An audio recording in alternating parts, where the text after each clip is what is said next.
I'm back. Where are you going? Thank you. Cool. All right, gotta make sure everything's running okay. Give me 1 sec, y'all. Gotta boot up the YouTube stream and make sure that's all going a-okay. First, I'm gonna plug in my phone though. Oh no, I'm not, because I'm gonna just put it next to me. Ugh, annoying.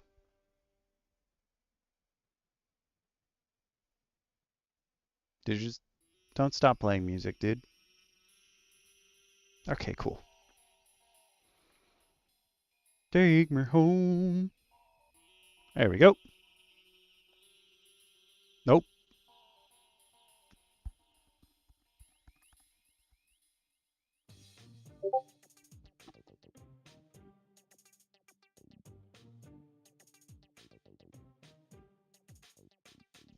Okay, YouTube is in fact up and running.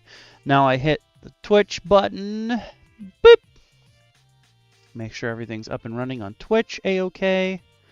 I did notice last week for the first time, I don't know if it was because of the weather or what have you, the DM Roundtable stream was fine, but my Forbidden West stream, OBS was just wigging out the whole stream. I don't know what that was about, so I'm going to keep my eye on OBS here today to make sure everything's running as it should be.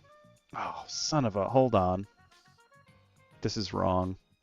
Whoops, I didn't change the stuff. Like an idiot. Give me 1 cell. I can do it from here, I think. Yeah, I'm pretty sure I can. You guys will get a double from this, sorry. I should have done this on another computer, but I didn't. This is wrong. What are you? Mario Kart DND One Shot by Don Ralphio. Boop. I'm not going to bother changing any of these tags right now. I'm just going to do this. Right. On YouTube, it's D&D. But here it's Dungeons & Dragons, which makes sense. I'm just going to get rid of all of these. Bye. Those are for tomorrow. My stupid idiot self forgot to change the Twitch stuff. That's my bad. We don't need that, though. My bad. I was like, what do you mean Forbidden West is going live? Don't do that. Pretty sure that means it's running, though.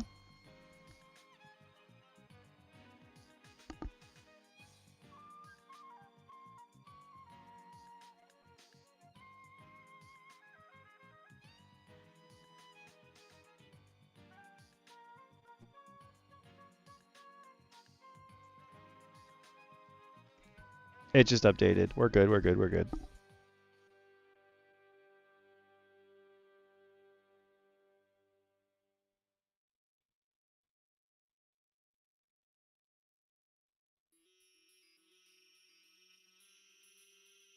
I'm an idiot. I muted myself. On Mondays, me and a couple other DMs get together, and we go over like homebrew supplements. Not like, definitely that's what they are. We go over homebrew supplements for D&D and talk about how we'd add them to the campaign, if we change anything, if we would use them.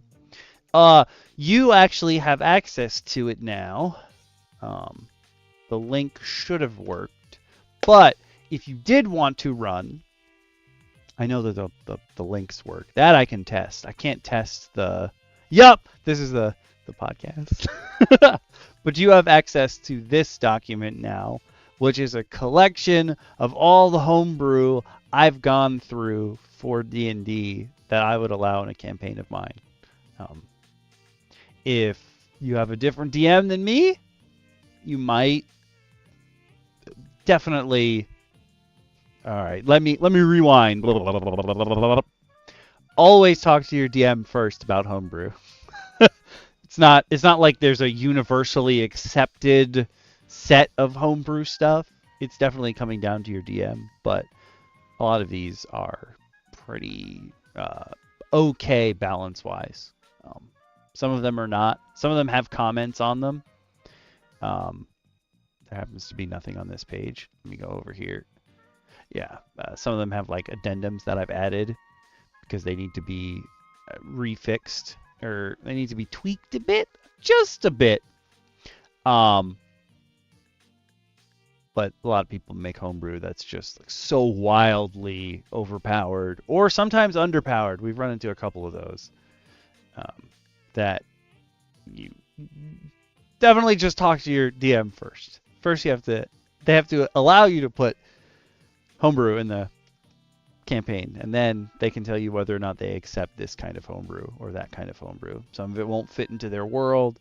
Some of it they just don't like, or it will make too many issues for them later on that they'll have to like retcon stuff to make this work.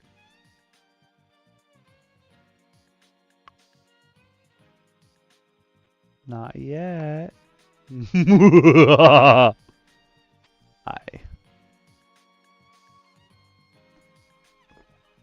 Oh, I wonder if... I've never asked Jin if he counts himself as a DM because he's not technically DMing. Okay, so technically, if you play Dungeons and Dragons, that makes you a dungeon master, but a lot of people just use the term for whatever. You can also say GM or anything. I was gonna say he doesn't run Dungeons and Dragons, so he might not call himself a dungeon master. He might say game master or oh no, they're just pilots. I was gonna say what are mobile suit pilots called? Pilots. Yeah, pilots. It's pretty straightforward. No, it's fine. What's up, Shin? What up, Okami? I was like, ooh, do they have a cool name like Raven? And then I was like, nope, they're just pilots. Now, I came in on a term for GM versus DM, which is already intriguing. I myself, I think I go by GM nowadays more than DM.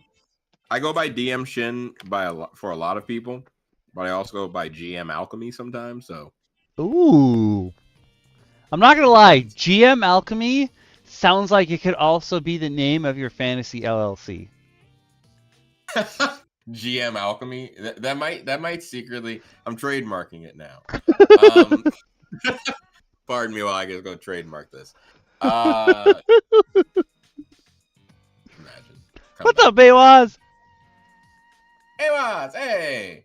Also, what up, Dex? Nice to meet you.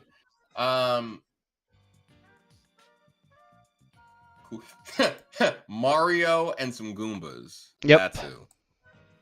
My favorite thing, like my favorite thing about this. So okay, we won the winner of the poll was One Shot Supplements. So this particular one happens to actually be for a one shot, but when we were like going through what a one shot supplement would be, I really just meant anything that like doesn't fit into any other category, but that we can get through in one session. Oh yeah, no, this is a one and done. Yeah.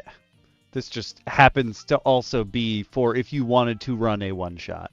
But it's more along the lines of this is how this guy prepares his notes because he basically has ADHD and he needs to be as excited about reading his notes as his players are about playing the game. I'm not going to lie, as a GM, my notes I would never show anyone willingly. If my players ask me a question, I would. But my GM notes are terrible because I took an idea from a GM that we both share, obviously Exo Clubs, and I use index cards. But my index card I usually have an index card split up into 4 because I usually have like 3. I'd say like 2 to 4 players, right? And that's usually pretty easy to split up. And I'll write their character name in the corner and just jot down quick notes in the session of what they did. But it'll be like quick notes where one time I drew like a brawny arm to remind myself that, oh yeah, this character is trying to get buff and they really want to be a buff guy. So to everybody else, it'll probably look like hieroglyphics and chicken scratch. But to me, I'm like, cool. But if my players looked at my notes and were just like, oh, hey, can I just copy something from your notes? Or they're like, hey, what's the name of that elder dragon that we met last time? That's when I really have to remind myself, write down whatever wild name I came up with in the moment. Oh, because yeah. Because it was probably some nonsensory. Just some hoopla. Names, especially, like with my crew, they'll ask me like 30 sessions later, oh, what was this guy's name that you made up? I'm like, I made it up. I don't know. So now there's notes that I have to write down every single character's name just in case. But my problem is that players tend to come up with nicknames because the character's name I've come up with is like weird or something like that. Mm-hmm. And I remember the nickname better than I do the actual name of the character. And then when like they get to a story point and I'm like, oh, well, the queen's name was like Arandiel. And they're like, we're going to call her Mama D. I get to the NPC who's just like, I see you were sent by Queen Mama D. I mean, what the hell was her name? And my players just look at me like, yes, Queen Mama D. We know her. I'm like, no, you've ruined my lore. Back to your... My players also, if I give someone a regular ass name, like there's a guy in my campaign named Dave, and none of them will call him Dave. He used to be a bandit, and he really likes to whittle, and much in like a Rudius vein from Mushoku Tensei, he can make figures and stuff, and now he's starting to sell them, and he whittles a lot, and none of them call him Dave. They all call him All My Friends Are Dead, because one time they were like, where your friends at? And he was like, you guys killed them all. All my friends are dead. And that is what they call him to his face. Why don't they just call him Lil Uzi? It'd be so much faster. Like, Dave? No, he's not a Dave. His name is All My Friends Are Dead. I'm like, if you guys want to call him that to his face, I guess. He can't do anything because you'll just kill him too. But like, it's kind of rude. Kind of rude. Very rude. Oh, extremely, absolutely as rude as it gets.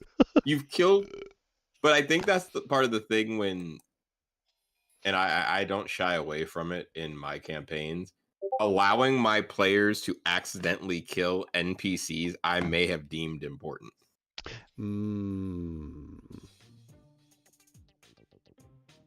Because I want them to understand that there are consequences to their actions. Yep. Maybe you just can't get to where you needed to go now. Maybe that one dude had the information and now he's dead. My favorite was explaining to players that to cure something in a village, they needed the witch's blood. Ooh. And one of my players proceeded to incinerate her.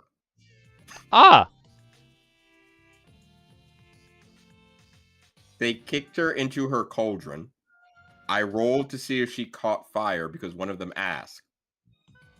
She did. And then the wizard in their party used a spell scroll for fireball that I did not remember he had purchased to blast the witch. Literally point blank, almost killed himself for this. Because I explained to him there's splash damage. I'm like, this is very real. I'm like, you will hurt everyone around you if you do this. And he was like, nah, man. And I was like, okay. Let's see how this works. It did not work. I mean, they killed the witch. But when they got to the part where there's like, all right, cool. can we get their blood? And I was like, no, you literally burned her to a crisp. You point blank fireballed this woman on top of a burning flame. What blood is left? In my session, my last session, they finally made it to Grandpa's orrery. I don't know Is what. it happening? Oh, Is it finally happening? It's for sure happening. And they walked into the room with his device, and obviously the bad guys are in there, and there's some weird elementals and stuff, and they're messing with the tech. And half of my party, actually, sorry, all of my party except for one was paying attention to a conversation, and it wasn't even like the usual suspect at all. It was everyone but Creepshow Kate was paying attention to the conversation. And they were like, these guys are obviously messing with the device. Like, they're making it do things it's not supposed to do. And we need to make sure that the machine stays intact just in case we need it to get Grandpa, or we need it to stop what's happening. So nobody hit the machine, okay? And everyone's like, okay, no AoEs. We're going to make sure that all of our angles are correct when we use our splash damage. It'll be fine. Everything will be good. And then Creepshow Kate's turn comes up, and she's our bard, who, for the vast majority of our campaign, has been an incredible pacifist and doesn't want to hit anyone. And then someone tried to murder her, and for the first time, right after attempted murder, she was like, I'm gonna shatter him, right? Just right on his body, just shatters. So occasionally she shatters instead of healing people or trying to put people to sleep. And so everyone in the party decided we're gonna do everything we can to make sure that this machine stays fully intact. And Creepshow Kate's turn comes around, and she goes, I'm gonna cast Shatter on the guy who's touching the machine. And everyone's like, no! And she's like, wait, are we not breaking the machine? She's like, no. Where have you been? I was like, you can do it. No. I'm not going to stop you. I let him ride that. If you want to shatter the machine, you totally can. Fine. Guess I won't RPG on a nuclear reactor. It's very true. Mm-hmm. It's like, hey, deleted. But it's also kind of when, like, if you're a DM that likes to use kind of puzzles in combat, and if you have a Spear of Annihilation in a room, the goal for some, potentially the stronger ones, is to throw the enemies into the Spear of Annihilation while preventing your party from going into the Spear of Annihilation. I read a story once on a Reddit thread of like dumb things that have happened in like your campaign. It was one of those things that like popped up. Ways to die. 1,000%. And this guy talked about how someone used Gust of Wind and accidentally blew the party into a Spear of Annihilation. Oh. They were in a spiral tower built by a literal lich who had a Spear of Annihilation that he revealed at the bottom of this that he had been throwing things into to destroy them, like as like one of those big Ma kind of moments. And I was like, okay, that tracks. It's evil. That's evil. And he said that they're fighting on top where it is, and the design of the shape was like really cool, but it was made to kind of have fall away platforms for the lich so he could drop people. That was his layer mechanic, to drop people that tracks. into. So it was a cool little, like, if you fell through the first floor, you would land on the second, but only the first and third would open, so the second and fourth would close, kind of thing. And apparently he like opened just the center of the room, so it was just a straight drop down to the center. And the paladin on their party decided to use Gust of Wind. Ooh, I'm guessing there was some kind of interesting spell for a paladin. Yeah, I'm guessing there was some kind of homebrew class. Because actually no, because in Theros, the Dragonlord campaign that we played, I believe Gust was DM Bacon had it. I guess it depends on your patron, but interesting spell for a paladin. I like that. Instead of putting themselves in harm's way, they're like, no, and they push people out of the way. Yeah, Grim, I mean, it's druidic, so it's druidic and ranger, so they both can use it. Though maybe I mixed up my class. I know that Bacon used it. I think I might be confusing when Bacon used it in ours for that. But long and short of it, the gust of wind blew everyone towards the center, and one person died. Everyone else like barely hung on, and all the comments were just like, What possessed you to use gust of wind? Like a strong 60-foot wind? If you've never read Gust of Wind, I'm reading it now. It's a line of winds 60 feet long, 10 feet wide that blasts from you in a direction. And everything that fails a strength save is pushed 15 feet away in a direction. Not to mention, they also have to use 2 feet for every 1 foot to get closer. So they actually technically move at half speed. Is really the way they should have written this. But in the campaign that DM Bacon is running, my Elefunk has. I don't think I was supposed to get this item, like out of everyone in the party, but my Elefunk is the one who's holding on to a fan that I can cast Gust of Wind out of. And if I think if I do it more than twice a day, there's a chance the fan like rips into tatters and is lost forever. And like the amount of times I've been like, gotta blow them away more than twice a day is way more than anyone should be using Gust of Wind. My solution to every problem, I'm gonna blow it away.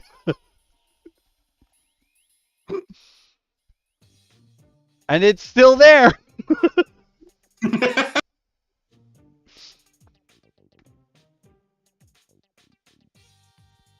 All right, I'll give DM Lacara another minute, and if not, we'll start without her.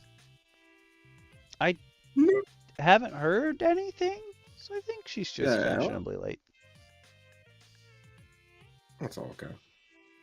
It's all gravy. This ended up being a notes week for me anyway, so I finally made the Delving Into Your DMs episode, and it is now up for Gen Pop on YouTube.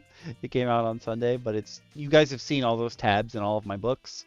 And before we even get into today about how like this is a good way to take new notes and what have you, there's no wrong way to take notes as the DM. It's whatever works for you. Yeah.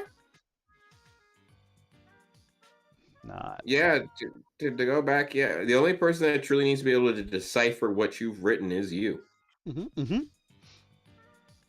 So make sure you can decipher it, please. Yeah. Don't feel bad if like your notes look like chicken scratch. Your notes aren't engaging. Like, you can't mess it up if they make sense to you. Okay. The only caveat is if you're co-DMing with someone, make sure they make sense to both of you. Yeah. I feel like that is one I cannot stress enough.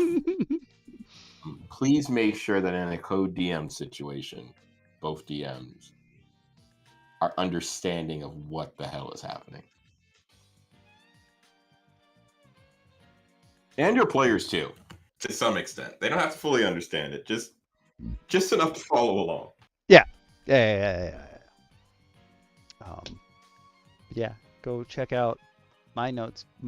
It is technically a notes post, yes, but not the kind of notes post that I normally advertise.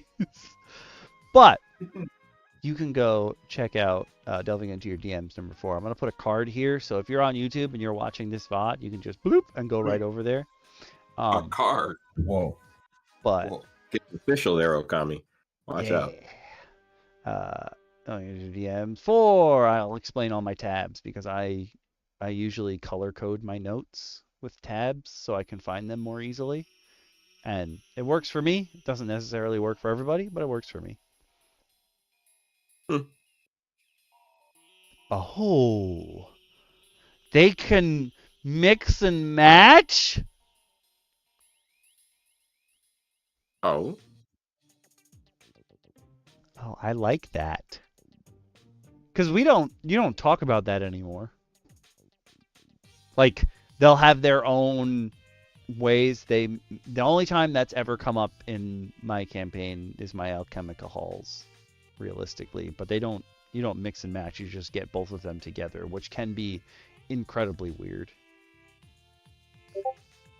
Ooh.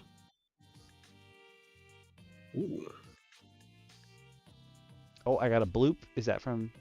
Oh, yep. Okay. We'll just get ready. Should we dilly-dally? We won't wait 15 minutes. We got stuff to talk about. Mind dropping that linkaroo? I sure can. If you are on YouTube, you can drop the description. What? I almost started a poll. Whoops. Nope. My bad. If you're on YouTube, you can drop the description. Follow along with us. If you're on Twitch, this is going to be the whole time. So I'm going to pin this bad boy for 90 minutes. Boop. Because this is all we're going to talk about today. So I think what this really means is I think we should change the music up. Because it's time to begin. Well, well, well. What are we looking at today, Okami? Today, we're taking a peek at the Mario Kart D&D One Shot, which is a new way to format your GM notes, from Don Ralphio. And again, if you're just tuning in, this is DM Roundtable, as hosted by DM Okami every Monday at 8 p.m. Eastern Standard Time. I am DM Shin. DM Lacara will be joining us soon, and the other DMs exist in the Etherverse, living between demi-planes to be pulled out at random times from pocket dimensions when we need to pull them out. But they are on separate adventures and join us from time to time. If you're enjoying yourself, stick around for some more cool content. Yeah. What's up, Stefan? How you like your gifted, respected hunter membership level? Thanks, Dex. So, okay, I'm going to tell you right now. The idea for this, for sure, came from Mario Kart, but the amount of Mario Kart actually happening within this one shot is very small. Disappointment. Yeah. Instantly amplified. My bad. It is. There's very little actual Mario Kart happening besides you getting in a vehicle. But hey. Oh. Then this actually might help you. Some of the ideas here might help you with that. So, Stefan on YouTube said he's trying to come up with a Mario Kart 40K game. Some of these ideas might actually help you. But the impetus for this is there was apparently a couple years ago on Reddit like a series of posts that were like, how do I make one-shots that are good and that my friends will enjoy and that are based on something? And this guy, Don Ralphio, was like, oh, I have an idea. I can tweak what you've done here. But also his impetus was he hates that he can't pick up an adventure book in his friendly local game store, skim through it, and get an idea for the game. And while I think that's not how the adventure books are supposed to be used, I understand like what would upset you about that.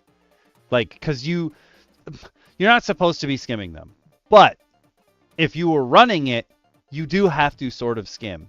we would hope you would have read it before, because it is really hard to run an adventure if you've never read it before. Like, if you're just as green to it as the players, it's gonna get bogged down. I agree. Permanent effects. I like permanent effects. I like permanent effects when they are the consequences of my players' own actions. I just love consequences, personally. It's just consequences! That's what we're all up to out here, consequences. But... Like, No, go ahead. No, I was going to say, I'm always just like, oh, you've made another mistake. The consequences are according to these dice. Within Don Ralphio's comment here, it takes you to a Google Drive link, which is the one I'm going to use, because when I maximize Reddit, it gets all weird. So I'm just going to maximize the Google Docs document, which is easy. It just takes up the whole screen. Bloop! Hi, everyone. This wonderful, all weird, create a character Mario Kart pictures is from Hamaterasu, which I think is funny. But here you go. Here's your session summary. Basically, each of these is like he tries to keep like each theme to one page, which I think makes a lot of sense. His notes are clearly very simple, but they're also here to keep him just as engaged as his players.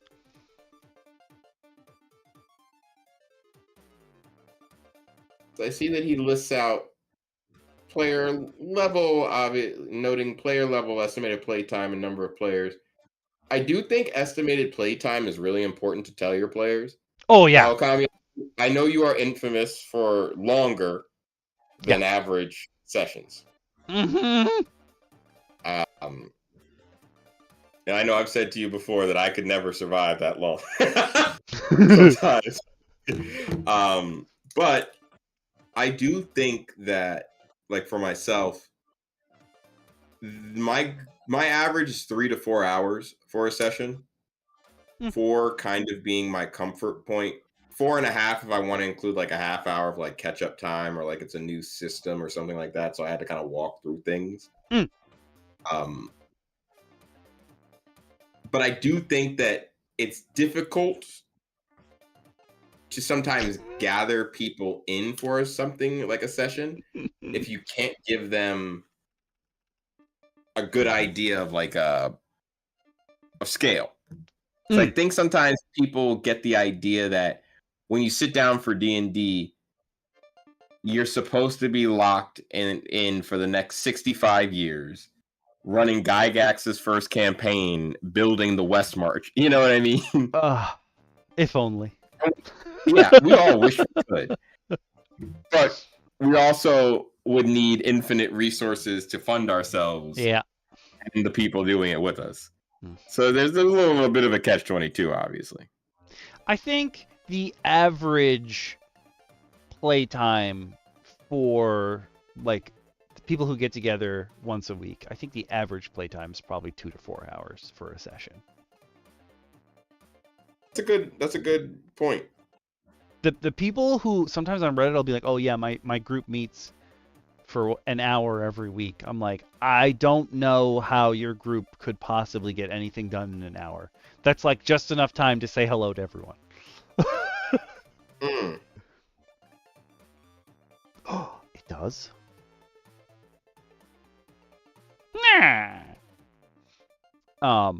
But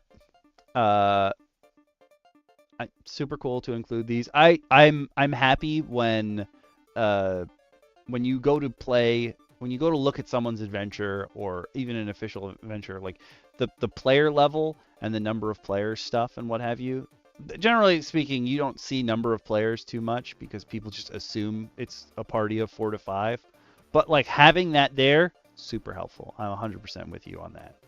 And it's even better when it's like player level, blah, blah, blah, but blah, blah, blah. And it'll have ways to like scale the difficulty up or down. I like those a lot. because you never know when you gotta throw somebody in. But very cool, like everything's set up super easy. The hook and the stakes. There's monks of enlightenment that want to test their race cars. So you must follow the prophecy of the Grand Prix and race these guys with your own vehicles. It's not just you're using their vehicles, but we'll get to that a little bit later. On your marks, get set, roll initiative! Super cool things puts right on the front is he's got checkboxes here that are he's got 2 things that are checked off here, but his idea is that like for the stuff that's super important to you running the session, just checkbox them. That way you know. Chick, because I can tell you from experience, sometimes I'll write down stuff that's supposed to happen, but if I don't put something next to it to tell me that I need to like mark it as complete, I will completely ignore it while I'm running the session. There's too much other stuff going on for me to realize I was supposed to do the thing. Sometimes, but it also just kind of helps you keep yourself. I think it sometimes helps to keep you from letting your players wander too far off in a session too. Mm-hmm. Where like you have like points that you know you have to mark. Mm-hmm, mm-hmm. So his 3 points that he has to make sure he does is have people pick their race cars. Have people make sure that the players all understand the rules, which is very big. Make sure your players know what they like. Give them a little bit of box because this is a TTRPG and you're basically designing the outline of the box that you're playing in with everyone. Give them the outline. Yeah. And something that took me like I'm gonna say a year and a half of DMing to really understand. Oh. Ace a raid? Oh yeah! What's up? Today's a good day for D&D. Wait, is Deefa in your party of raiders? Because happy birthday.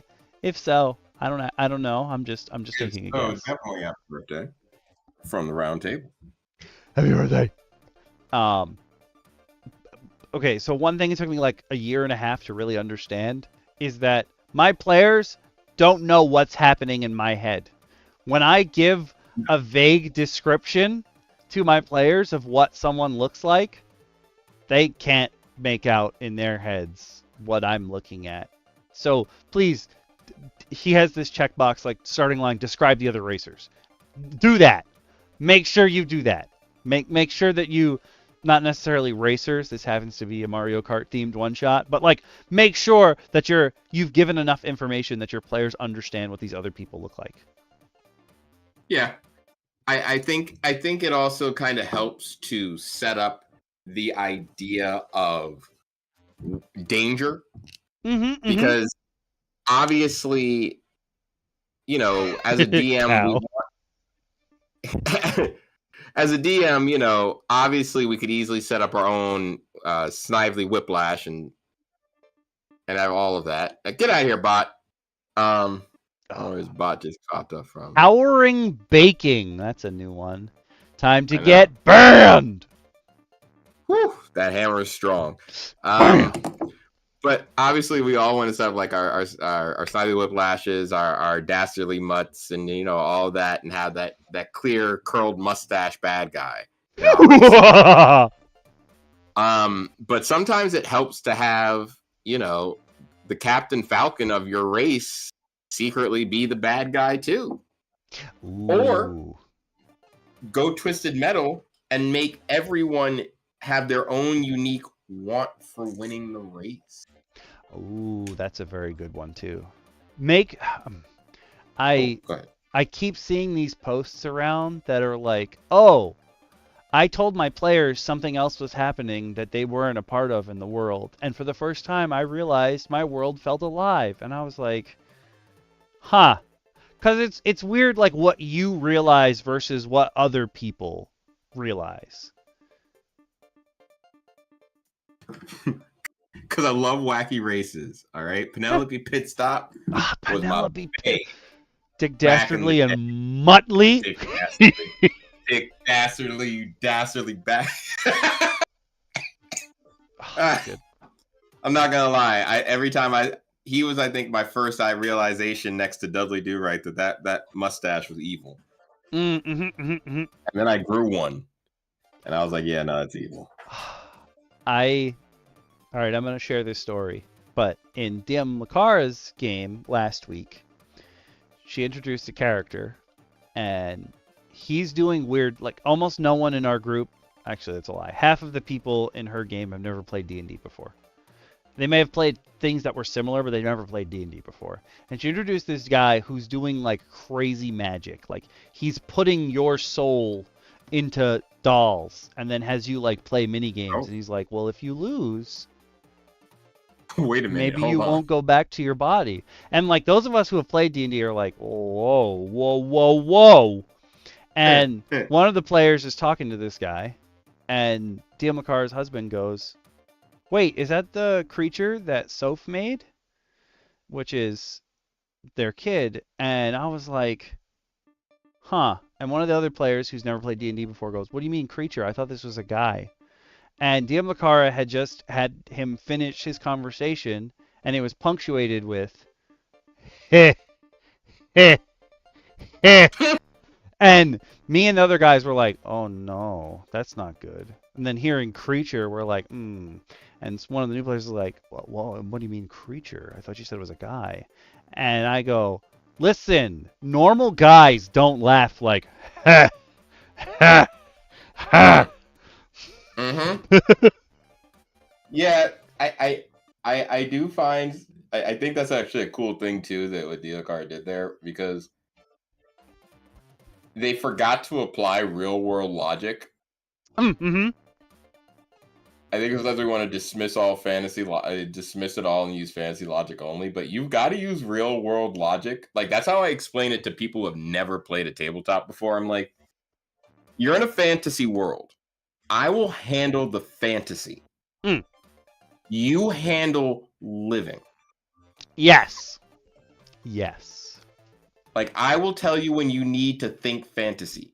But for now, realize that you are alive in this world, and to you, this world is not unfamiliar. Oh, and sometimes that helps a player, like, really settle into picking a character and, like, being who they want to be in a game. Because they're like, oh, it's me. Like, I think we said in a couple of number of episodes ago, your very first character is usually just fantasy you. Yep. You plus. Yep. Like, normally, I don't assume you can cast magic. You might be able to. I wouldn't ask you to reveal yourself and get, dissected for scientific purposes. True. I would ask you to send me a DM on the side so I can learn. Just saying. But have fun. But also, yeah, you gotta. I think if I tell you that the character in the shady bar, is doing something really shady, you probably shouldn't not pay attention to him. Weather Witch. I'm gonna call you Aurora. Roro. Monroe. Aero. Roro? Is that our Aero?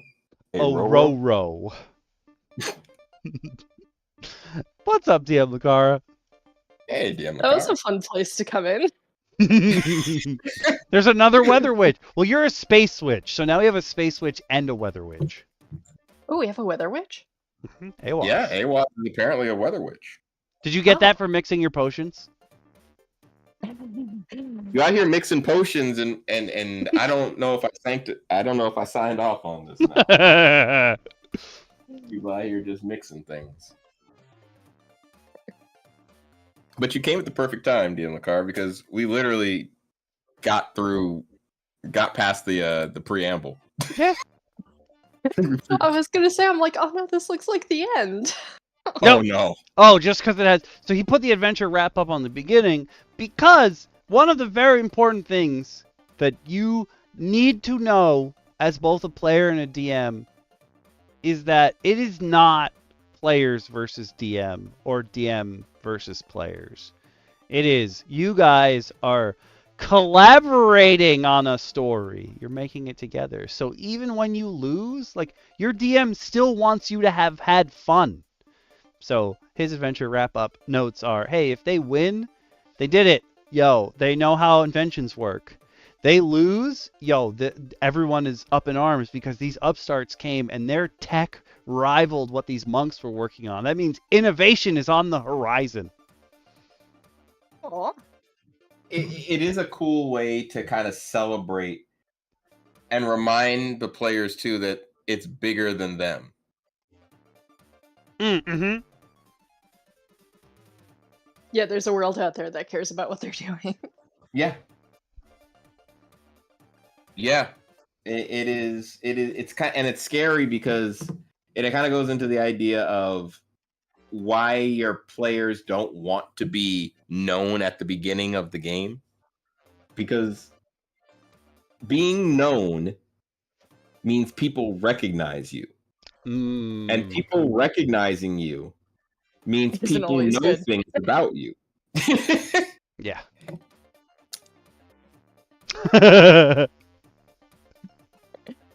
Really, DM Lacara? It's winter. What? You miss winter already? No. Yeah. I mean, I Yes. wish the bugs would die. Yeah, just the bugs alone. I can't set foot outside my house without getting attacked by wasps. From the last time that there's snow on the ground until the next time there's snow on the ground. No matter how often I get people to come spray poison on my house, there are always wasps. No blood. I know how that feels. Yeah. But okay, at least they're not inside. At least they're not inside for you. I can safely say this one winter I didn't have. No, I had one wasp inside the house. I have no idea how he got in. But lately, the last couple winters, I've had a nest forming in my bay window on the inside. I don't know how they get in there. Mm-hmm. They're probably nesting in the siding on the outside of the bay window and found like a tiny hole to come inside. Bastards. You're gonna have to spray in the siding. Yeah. Yeah, that's what I always have them do. I have a bay window and they have to come every year and pump like the powdered poison into the window. Ooh. So that they stop building nests in there. You might want to call an exterminator to get that done, okay?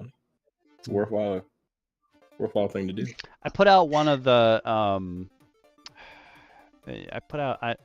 it's like a trap, but it has both like a water cavity with weird stuff that attracts them, and then it has a different attractor at the top.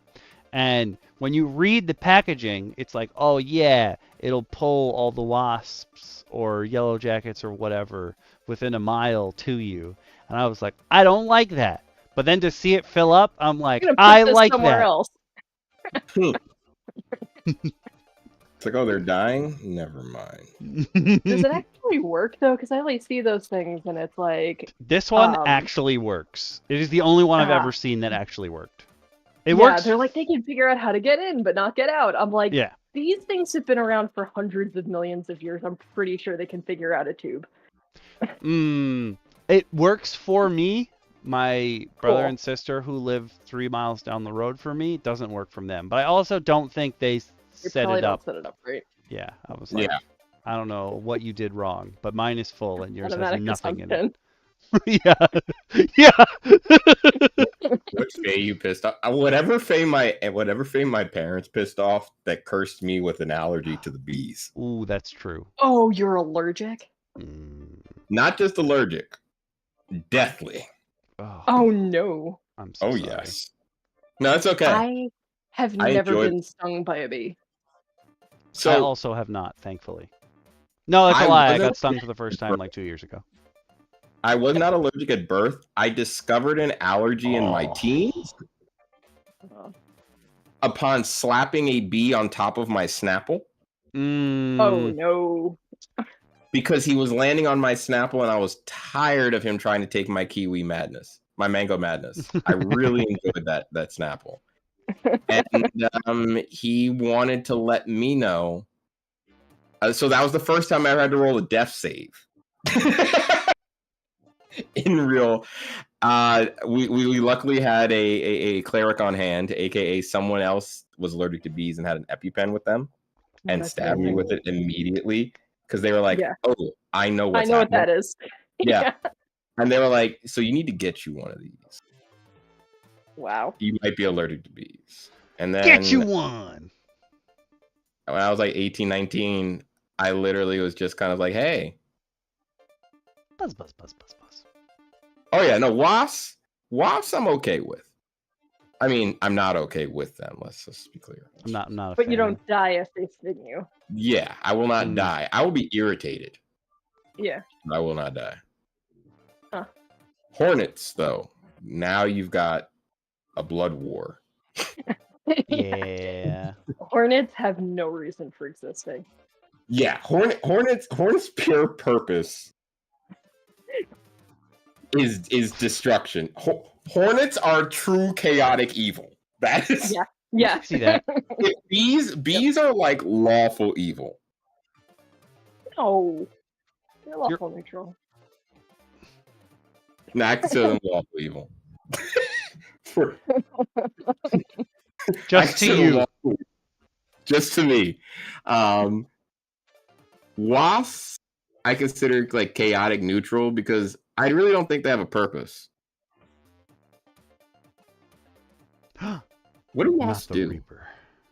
There are some wasps that take down other harmful insects. So like they do serve a purpose in the food chain, yeah. And there are other things that eat wasps. So like there's give and take there. Hornets, nothing eats hornets, and they don't eat anything useful.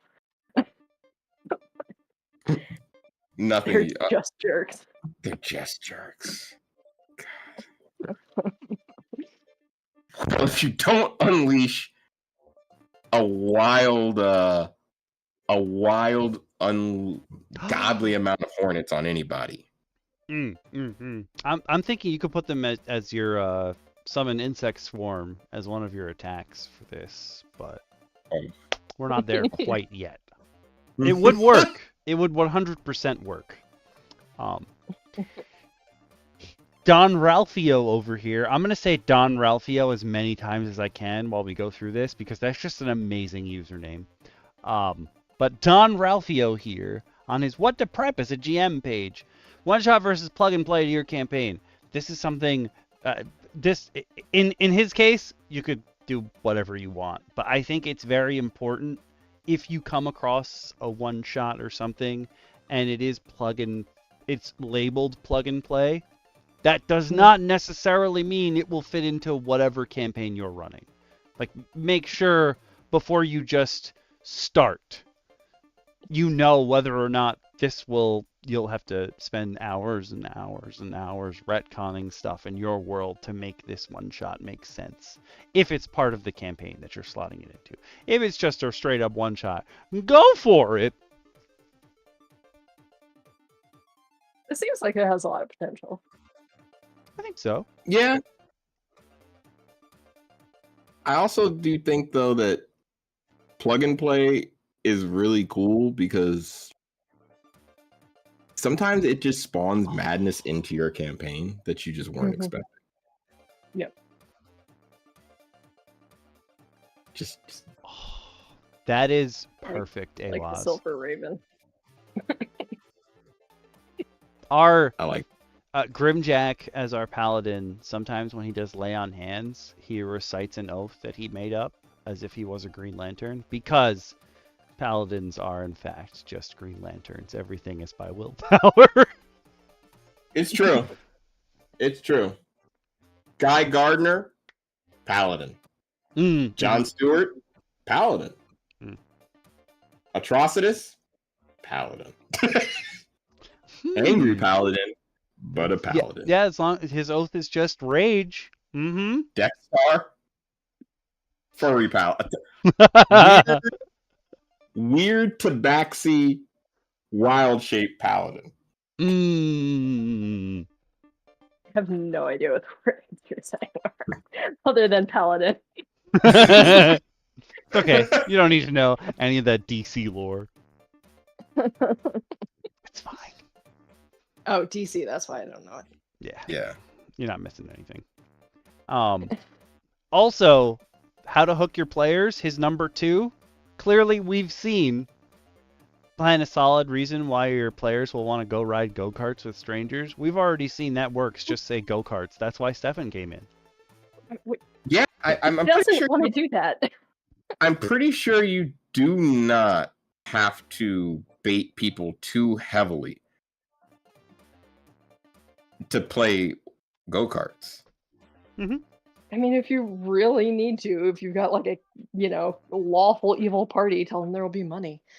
Yep, and that's part 3. Treasure. Decide on level appropriate treasure if your players win the race. Remember, you want even if your players like win or lose, you want to give them stuff. Even if they're going to be mad at you that you're giving them treasure and not XP, you should still give them something. This is the therapy section of the roundtable. Yeah. As I stare, actually, As Okami breaks down on the last sentence. Yeah. I was gonna say as I look at Stefan's name, but it's fine because actually your character is the only character in the campaign that's like, give me all the money. I'll do whatever odd job you want. I don't care about XP. Just give me the money. Everyone else in the campaign is like, I don't want no treasure. I don't want no magic items. Just XP.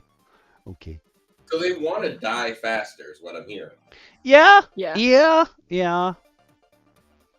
And number 4, improvise. The game will be chaotic. All of the games are chaotic. There is no order. There's no order here. What is I sent you the reel. It's from Legends of Tomorrow or The Flash. I don't know, but the Flash meets with Captain Cold, and Captain Cold's like, there's 4 steps to every plan. Think up the plan, enact the plan. The plan goes off the rails. Forget the plan. I mean, It's very true. I have what I would describe as a party where the actual people playing are almost entirely except for Okami, either lawful good or lawful neutral. The people forget their players, and our plans always go off the rails, so It's true. Good luck. True. Yeah, chaos does not mean you have to be chaotic. It's truly just the idea that one thing, and never be afraid. I have a rule at my table that I refuse to let people call somebody's idea truly dumb unless I truly think in that moment it might be dumb. Because I won't say there's no such thing as a stupid idea. Absolutely. If I tell you that the cart has 2 bad guys and a ton of orphans, don't cast lightning bolt at the cart and what many orphans survive. The answer is 0. Yeah. Because even after they've got 1 HP. Yeah, I was like, them less than 4 HP people, they did. They did. All right. You don't kill the orphans. I was going to say this earlier. For some reason, it reminded me that in my campaign, my players always get sad when they kill an NPC. So we came up with a rule that, like, if you don't overkill the NPC, you have 1 turn to try and resuscitate them. And it will be very hard because they are not battle hardy. And I'm thinking about it in retrospect. Since we've enacted that rule, I think they've only saved 1 person. So even though the rule is there, they just go, he's going to die anyway, and leave them. Oh my god. Accepting the death of the random characters around you as a player is something sometimes you have to do because you can't save everyone. Yeah. Watching your players commit wanton destruction and then be upset that they took out their favorite shopkeep Never gets old as a GM. Oh my god. Never. Wanton Destruction just gave me the best mental image ever. I want that to go alongside the banana phone. But you definitely gotta have to stay on your. You definitely got to stay on your toes as both players and GMs, so that when you need that good, reason why these players are coming for it. Well, guess what? The wizard, he ran through a tiny little door, and all of a sudden they just heard the sound of, and sure enough, they run through that door, and they all find themselves, building a magical cart surrounded by little gnomes who are like, well, what do you want, boss? The cart to go race this evil wizard who's just sitting there ready to ride around this track, just waiting for him. And it's a race to his phylactery. It's just engine. He's already got there's already a rocket in his head. You know this guy's crazy. Or he can cheat. It can be entropy. Can be. I know this is Mario Kart, but Crash Bandicoot is better anyway. Wow. It can just be entropy, and you know that this guy who has a clock on his chest is gonna freaking cheat. Or it could be Turbo from Wreck-It Ralph. Ooh, yes, it could. Ain't no way he stayed alive that long. Deployable kite. Hey, you can put that in your version of the game. It's Mario Kart, baby. Do whatever you want. Deployable kite for one roll a D3. You get, or actually, I'd say, you deploy this kite, you get to float for 1d3 turns, and move that many. And for each turn, you move that many feet, equivalent, or I'd say 20 feet per turn. You get that nice little float over everybody.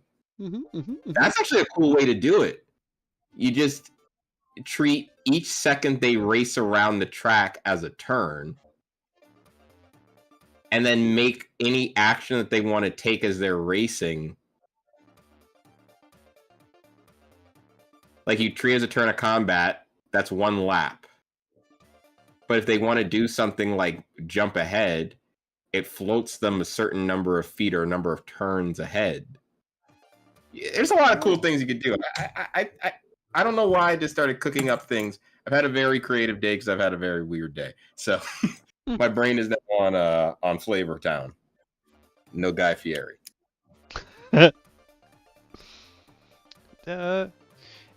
Okay, so this is if you've ever looked at an official adventure or anything, there's always the flavor text box of the things that you read.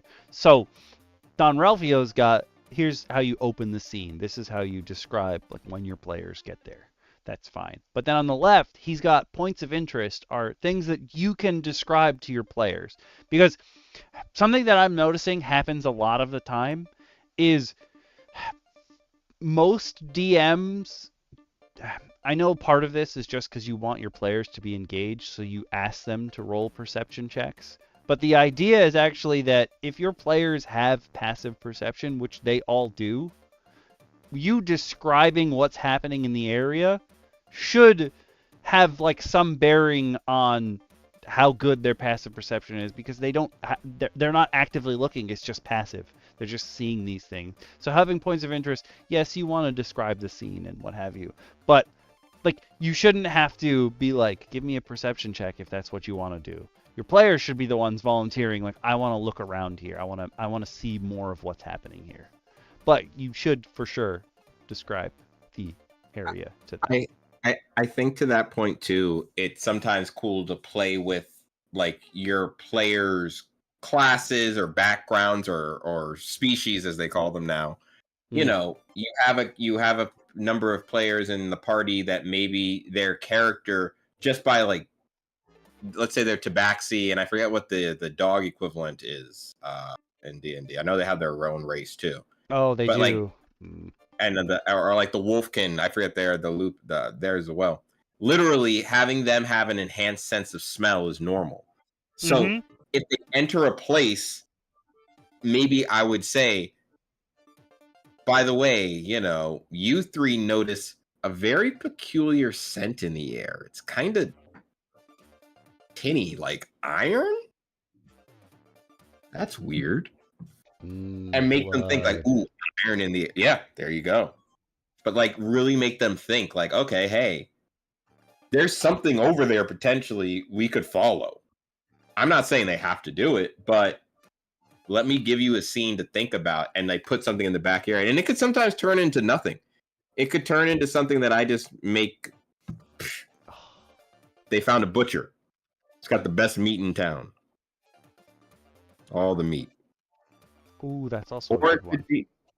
Or, you know, it could be, you know, they just stumbled upon an accidental den of vampire who have been secretly plotting to overthrow the election through use of evil warlock patron. Ooh. I see what you did there, and I like it. I will also say that sometimes DMs do this in order to actually sort of get one over on their players if they have really high passive perception. Asking them to make an active perception check gives the DM the chance for them to fail, when normally they would just succeed by being there. It's kind of, I like it. It's kind of like, let me be extra snarky. Sure, throw that in if someone has high PP. I have really high PP in DM Lacara's campaign. I feel like I just gave her an idea. But I do this to our... Okay, in our campaign... Stefan's here. Yeah. Stefan's character is a ranger. And for the longest time, I would ask, who's got the highest PP here? And our whole team would say it was our ranger because wisdom is their thing. And then, like, our whole group saying that for like 12 sessions, it was the ranger who had the highest PP. Then our one of our two Genasi got mad at me because she realized that she had higher perception than the ranger. And it was my fault that I didn't double check all 7 of them. So now I actively ask, do you want to make a perception check so she can fail and I can be happy about it?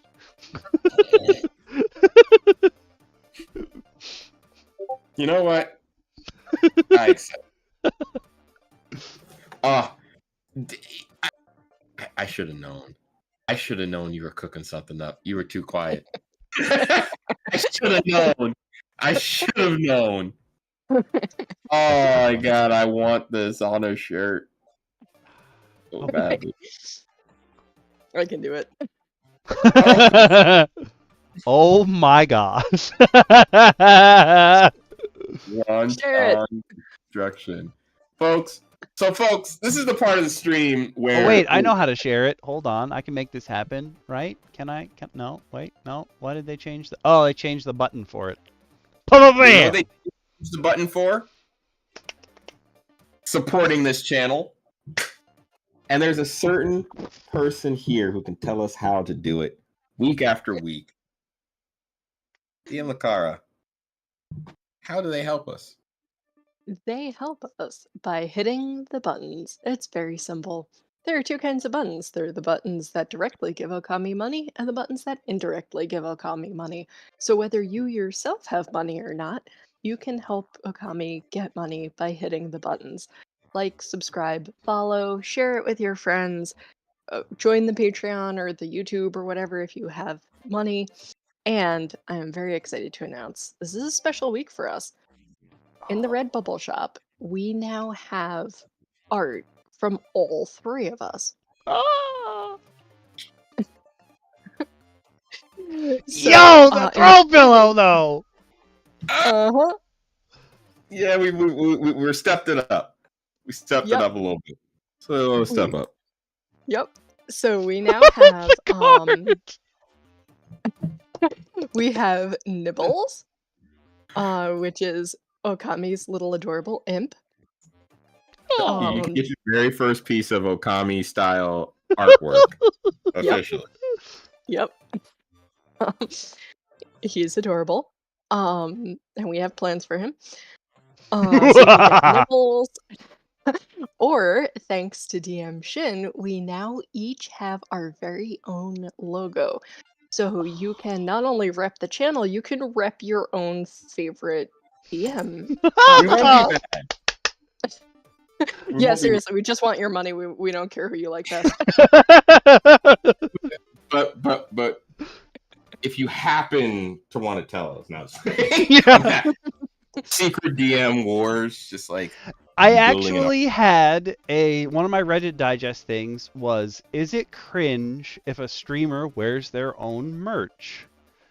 And everyone was like, is it not the whole point of them streaming? Like, yeah. Is it not the point to show off who they are? So confused.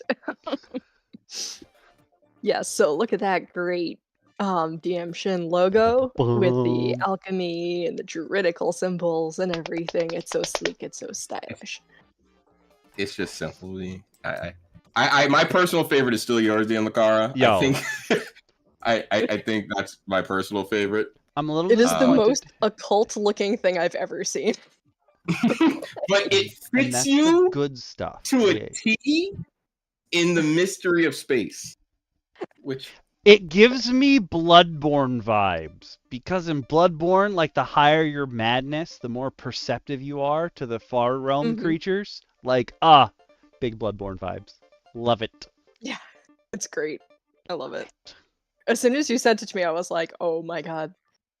And then my second thought was, ooh, I have a logo now. Yeah, right? And Okami's I kept super simple, and working through it. It's I want to do more with it though, because I really like it, but I want to do more and more and more. I wanted to originally give you like a 3-wolf moon kind of feel. Ooh. I might go back and find it, because looking at DM Lacara's, I'm like, yeah, we can do it. I've been playing around with AI a lot, so we might be updating these soon. Keep an eye DM out. Shin's the real master with the AI art. I need to step up my game. No, quite honestly, it's because I am I commute.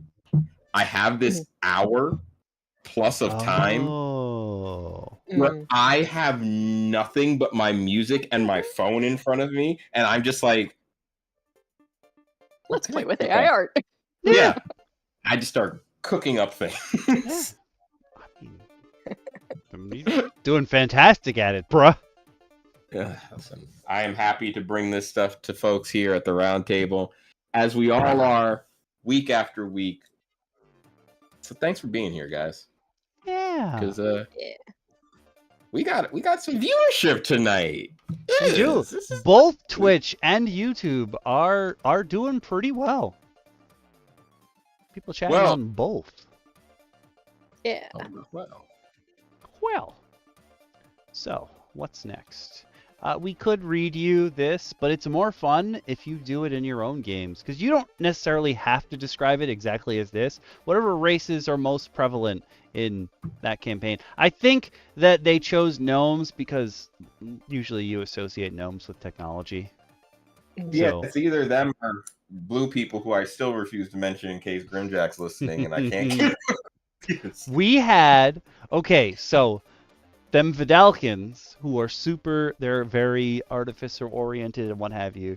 And DM Bacon's campaign, one of Mergs' friends was like, oh, can I play with you?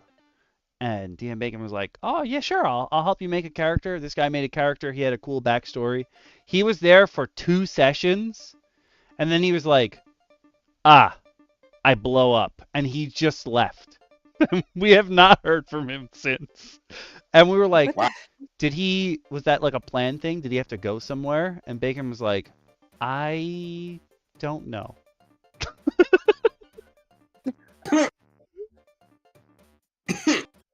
Interesting. You know what? So I did play with a Vidalkin in my party for 2 sessions. Well, it's just funny to have a really tiny character driving a huge car. Oh, also 100%, 100% with you. Yes. All right. So we've opened the scene. We've given you some points of interest to look at. Now, what's the adventure hook? These are the guys who are going to tell you all about it. This is Dion Mian, the demolition diva. Imagine that guy in a cart coming at you. I'm not gonna lie, I love the little after drawing effect, like the sketch behind him. I love that effect. I will say this. I'm snatching his scrolls. I'm taking his little leaf. His little leaf quill. And I'm drawing up much better blueprints. Yeah. You're going to be making your own carts. And again, so this is the way that Don Ralphio does it, is he has checkboxes to make sure, like, there's things that you want to make sure, put that checkbox there. Like, I need to tell my players this. I had said this before you came on, DM Lacara, that, like, I will put in my notes things that say I must, but when I'm running the session, I don't read I must. I just gloss over it. So I definitely think putting like a little line for a check mark or a checkbox would potentially help me. So I might start doing that. I have given up, unless it's a session that is like a crossroads kind of thing where you guys are heading into a major plot choice. I've given up on notes. And you probably feel like a huge weight lifted off your shoulders. I do. I'm like, I'm just gonna end up making it up as I go along anyway. So you know what? Let's go. It does bring me to a good point that someone once told, another DM told me, and they said they threw away prep. And it took me a long time to throw away prep to some extent. But once I really figured out how to make prep not a task is probably the better way to put it. Yep. Where I can just go, okay, what do I want them to run through? This. How many people do I have? That. What are some of them like? These things. Okay, cool. I can throw the rest of this together. And I just have to give myself some quick notes for like a session one, for like a brand new group of people. And I told that to somebody that I ran into. Okay, I didn't think this would happen in 2025 or ever in my life, but I guess because it's cooler now to like these things, this can happen. But I ran into somebody outside of a brewery and we started talking about D&D. And in talking about D&D with the group of people, they heard me say that and they were just like, how do you not prep? And I was just like, simple. And I kind of gave them a live example of, everyone here is here for music. All right, cool. We're a college of bards. Everyone's got their own specialty as a bard. Pick a genre of music. That's literally your character's background. Work it in. All I have to do is focus on that. Boom, we've got a whole adventure. Somebody's trying to take music out of the world. I didn't have to prep anything. I just took the fact that we were at a brewery for a music event and turned it into a campaign for people to start stuff with. You know where you can also mine a whole bunch of your ideas from for that specific campaign? The turtles coming out of our shells tour, because that is the storyline. Shredder is taking music away because it makes people happy. I did not know that, and I love it more. I want to... Okay, this is something that it's not DM Roundtable related, or it wasn't until just now. It is but now. One of my greatest desires is to stream some of my old... Not on Twitch or YouTube, because that would get me copyright struck. But to stream some older VHS tapes. And I would love to get the gang together on the Discord to watch the turtles coming out of their shells tour VHS. I think it would be fantastic. I have the technology to stream my VHS tapes. I want to do it so bad. Now I have a purpose for it. Yes. But what is Dianmians? It doesn't. I should have come up with a better voice for that. It's because I keep looking at one of the Taimaku tanks in Arena, that game that I spent 8 hours unboxing, as I'm trying to put this stuff away in boxes. And there was a dude there named Mbolo, and I can't say Mbolo. It has to come out Mbolo, and I can't not. I blame myself for that. I blame myself for having outbursts around things like that all the time. I think at one point when you and I first became friends, I did once walk into where we were working and start singing The Circle of Life. That wouldn't surprise me. I am known for this. I will not do this at my current place of employment because I want to stay there for a little bit. But I that might be my fault. Sorry, Okabe. It's all gravy. Because, listen, we all need something to yell when we enter a room. If we can't have WWE style entrance music, we gotta do something. Oof. Mine's usually I'm talking about diarrhea as I cross the threshold. My own personal diarrhea, not other people's diarrhea. That would be weird. That's my entrance music.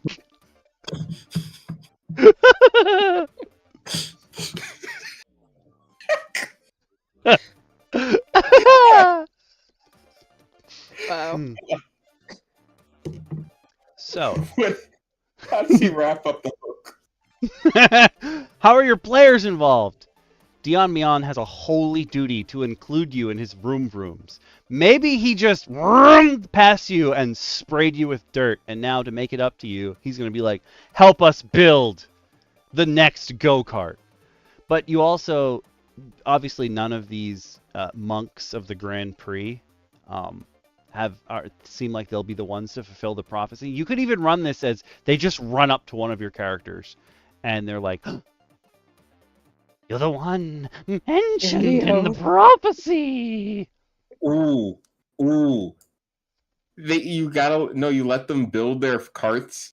You give them 3 days to build their carts in game. And after the first day, if they've got their rough outline of their cart, they just wake up in the middle of the night to their garage being ransacked, and it's just Dion and his team just blowing up their carts and redoing it and being like, this thing was never going to drive, and just everything as they go along. And not giving a damn how much it affects your players. Yes. So what's in it for you? This again leads back to the how you going to get your player. If your players say no, oh man, that's so many zombies. That's a D&D level of zombies. I open the door, 1D100 zombies are inside. I was like, you what? This is a level 1 adventure. What? 1D100? Hey, listen, every once in a while, a whole bunch of zombies pop up. You gotta think of. But if it was AD&D, you want to know the best part? If it was AD&D, you could drop all 70 zombies in one turn. Ooh. Because the way Turn Undead is that if you succeed on Turn Undead, everything is affected in literally a scale. So if they're below if they're on the D, or if they're it goes, you have a resist, then it goes absolute turn with fear, destroy, and then instant death. Just it's gone. And if you get your zombies up to that, woo, just walk. I did that to a group of skeletons in an AD&D game. In a clubs game where he put us in a graveyard, and I was just like, I cast Turn Undead, and he's like, shit, I forgot you could do that. That's the power of old Turn Undead. Nowadays, it's not as cool. But back in the day, you just blinked out of oblivion. Also, it's like, wow, that seems so broken. You don't have to do any work anymore after that. Ooh. 70, like lilacs and spring. I'm gonna put Awas. I'm gonna say that something absurd has to be prefaced with like lilacs in springtime. I'm gonna do that. Awas can be so eloquent in her put downs. It's a skill, I swear. I can just make that if I like. It'll just take a few days. See, but I mean, ghouls are scary, but why not just get a team of whites and just drain the levels out of people? Let's just skip the small talk. Let's just start draining people's levels. Wait, a week to get 700 zombies? But what if you have a what do they call hideouts now? A bastion? Yeah, I'm sure. I'm sure. What if you have a bastion? I'm sure there's some stupid thing in the bastion that's like, oh, once every 6.5 days I can say zombies, and my entire city will be overrun. Every square will have 6 zombies in it. Stupid bastion rules. You made the bastion, yes. Oh, it makes me so angry. I mean, but that could be what's in it for you. Maybe you defeat the monks of the Grand Prix, and they give you an entire... I was about to say an entire cart made of zombies, and then I just immediately thought of... I can't remember his name! Fiesta. Whatever his car is in Skylanders is literally just a bunch of skeletons with wheels, and he's a mariachi guy, so his attack is like he throws Dia de los Muertes skulls at people, and they stick on your car and scream into it to mess up its like inner structural integrity. It already exists. Thank you, Skylanders. But again, most people will just be like, I get to race a go-kart, I'm in. Yeah. Yeah. Also, he doesn't really look like a monk.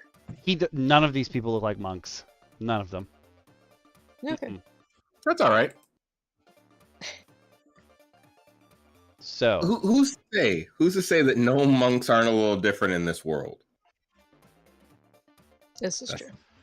That is the second time in the last 2 days I've heard someone talk about using... Actually, they were using a portable hole to keep their dead bodies for reanimation. But this is the second time. If I had 2 nickels, it would be weird. You'd have 10 cents. Yeah. So the Garage of Enlightenment is another place. This is where you're gonna go to build your car, presumably. Mostly it's gonna be like your suggestion before, DM Shin. These grease monkey gnomes in jumpsuits, they're hard at work tinkering. You go in, you give them the schematics, and they're like, oh, schematics! And then, and you hear all the noises. You can describe them however you want. But I'm just imagining like a big cloud of dust.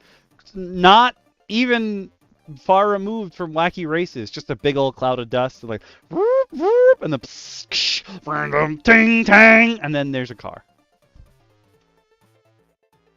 I love that. See, that's the kind of stuff that I like. I need that. Mm-hmm. Also, Okami, as we've gotten to the Garage of Enlightenment here, I would love to say that when this or whenever they wrote this, they were not thinking of one of my favorite quotes, things to scream at things, big meaty men slapping meat. When I read grease monkey gnomes in jumpsuits, I giggled. I giggled. Just grease monkey gnomes in jumpsuits. That's just... I love that. That's the English language at work. You can take that and make a whole new sub-race of gnomes. Grease monkey gnomes in jumpsuits! Some background commoner. Just I'd like to be a grease monkey gnome in jumpsuit. That's also like one word too long to be a grunge band name. Absolutely. Absolutely. But they are some weird like hybrid band. They said they're a TMNT ripoff. Yeah. Arms and jumpsuits, grease monkey. No, I can't even do it. I'm picturing like, yeah. Why do I have mental images of like the safety song but danced by gnomes? Ooh. Oh God, I need that to exist. And okay, hear me out. All of these grease monkey gnomes in jumpsuits, they're like sleeper agents. You play the correct like song for them or something, and they all go to work immediately. Like with toddlers, when you start singing clean up, everybody does their part, and they just stand up like robots and start fixing things. Only trained toddlers. Yeah, I was gonna say, what madness is this? There is a large number of toddlers that do not respond well to cleanup. They'll be like, everybody do their share. He's doing a good job with my share. I have people for that. These are my humans. Garçon, they created me. Garçon, I said dad. Oh, sorry about that, sweetie. Let me pick this up. It's true. You don't want to be Santa's gnome. It's true. No. A lot of work. No. I don't think they get good benefits. All right. Now we get to choose our race car. So cool thing about this is all the cars mechanically identical. But that doesn't mean your players can't mess with them. They can't choose to put whatever they want. Because they totally can. See, I was thinking the way I would run this is I would make there be a couple of tables of like different options that each had a strength and a weakness. Yes. And your players can like either like point by them basically, or just like pick one from each column basically. We make it really random. They roll it all out. Or they roll for it. Yep. I think you could just roll it out and deal with it. I think the only point by would also be cool because you will have the player that's like, I want the best car. And it's like, okay, you could still lose. I want you to know that. Because that would be my thing. Like, you could have the best stats. You can still lose the race. You could 100% lose the race. Yeah.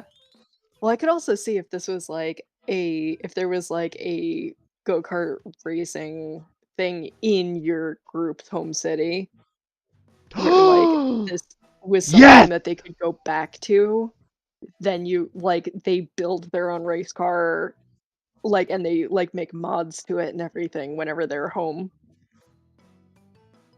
Ooh. At first I thought you meant you go do the race in real life, but then I was like, oh no, this is a thing that they can keep doing. Like, maybe you are all monks of the Grand Prix. You're not just an adventuring party that happens to be there. You all grew up in this racing monastery, so you all have your own ideas of how to build things. Or the Grand Prix is like an event, maybe? Yeah, you can do like it's your world's shield meet. Every year this happens. Yep. Or just like running the races in the concession stand, and the ticketing and everything is how the monks like keep the monastery running. But like the teams are from whoever. Oh, these are all amazing ideas. Amazing ideas.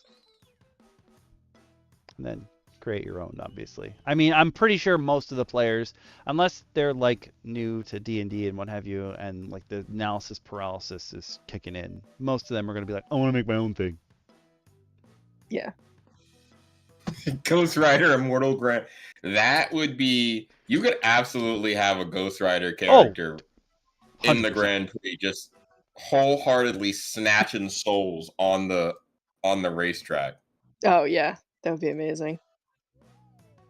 So, Dion Mion explains, or should it be like a cat noise, like Dion Mion? I don't know. So it's all because of Mbolo.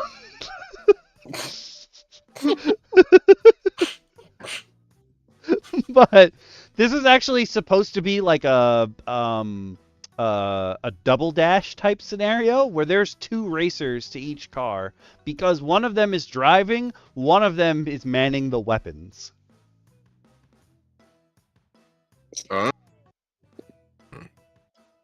Cool.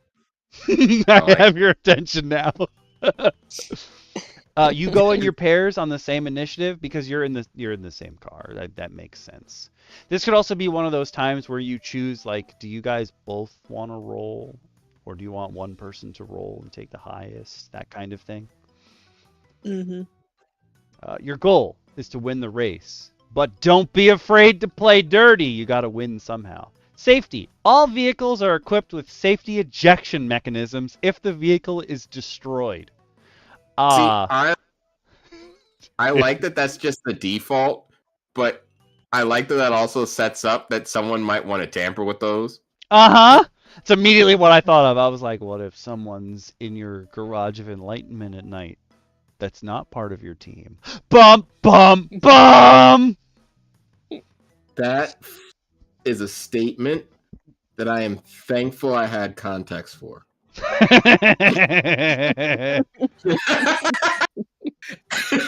That was a string of words that I blinked for a moment and forgot I was streaming.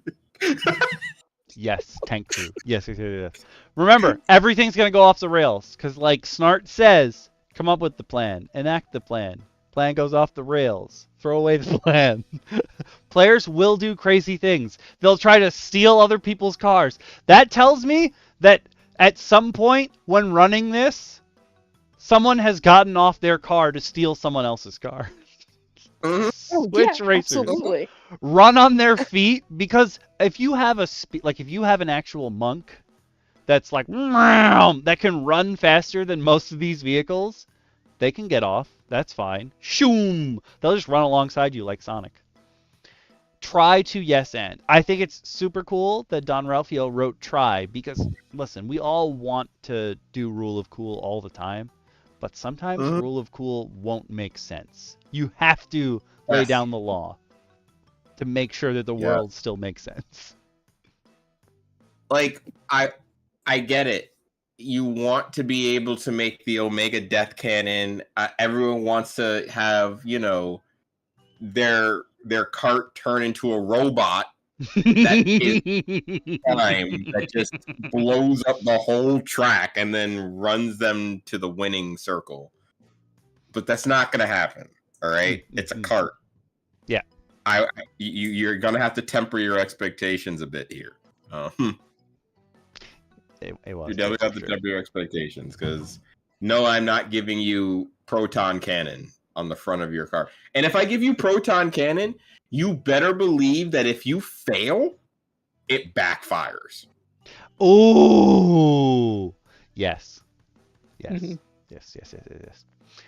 And if you're on a turn, poof, you better aim true. There we go. Okay. That's all I'm saying. This whole table on the screen at once. Cool idea. Honestly, quite helpful. This is not exactly the way I would arrange this table. I probably would have flipped it upside down. Again, nobody's notes are wrong unless you're co-DMing and you can't understand each other's notes. It's the only time your notes are going to be wrong. So lots of people, we come across this all the time on DM Roundtable, where people make a table and they put the stuff that's super important at the bottom, and you're like, why? But why? I feel like this is one of those times where, like, describing what DCs mean should come at the top if you're making a table. That's just us, though. I think the middle row here makes sense, though. And I also like, okay, this is something you don't see too much of in D&D, but very common in Pathfinder and a lot of other TTRPGs, especially like powered by the Apocalypse systems, where if you succeed or fail over by a certain number, like something great happens. But this is cool, where like if you fail real hard, real bad things happen. If you fail just a little bit, you can probably still come back from this. And then there is a mishaps table that we will come across later, because there's plenty of things that could happen while you're on this cart. You have a lot of adjudicating to do, because your players are going to do some crazy stuff.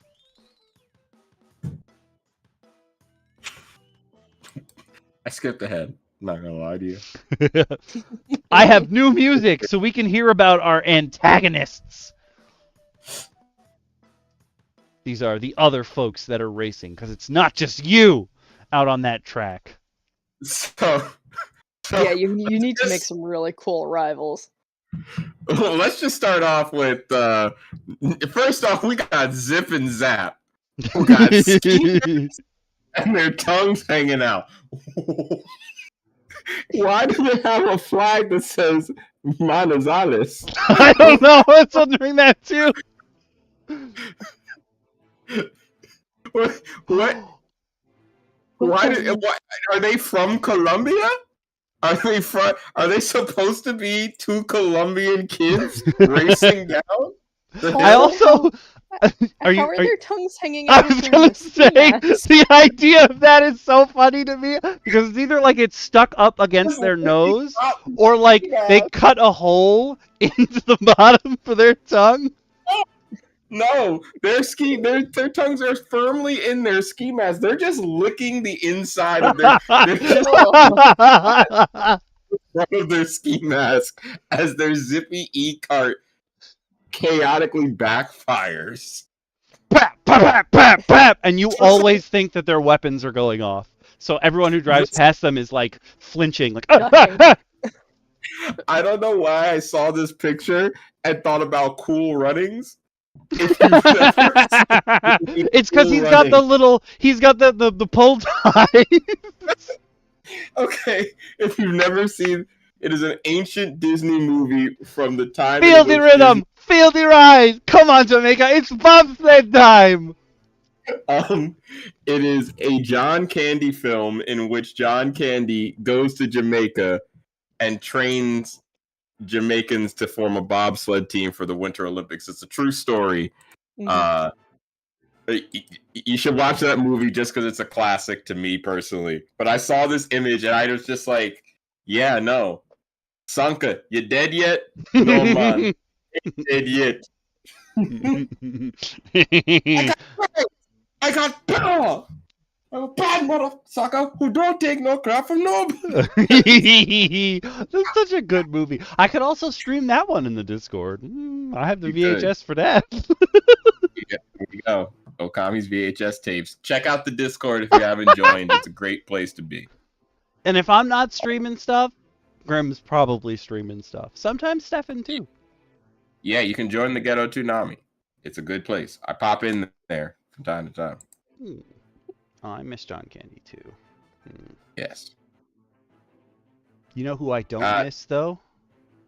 The Lone Bandito. The Lone Bandito. I love that this, like, they just used a silhouette for it. I get leather jacket, way too many zippers. X.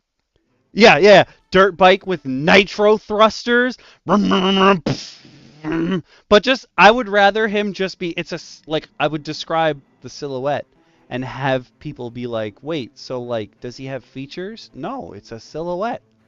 What do you mean? He's just a shadow riding a shadow shaped like a dirt bike.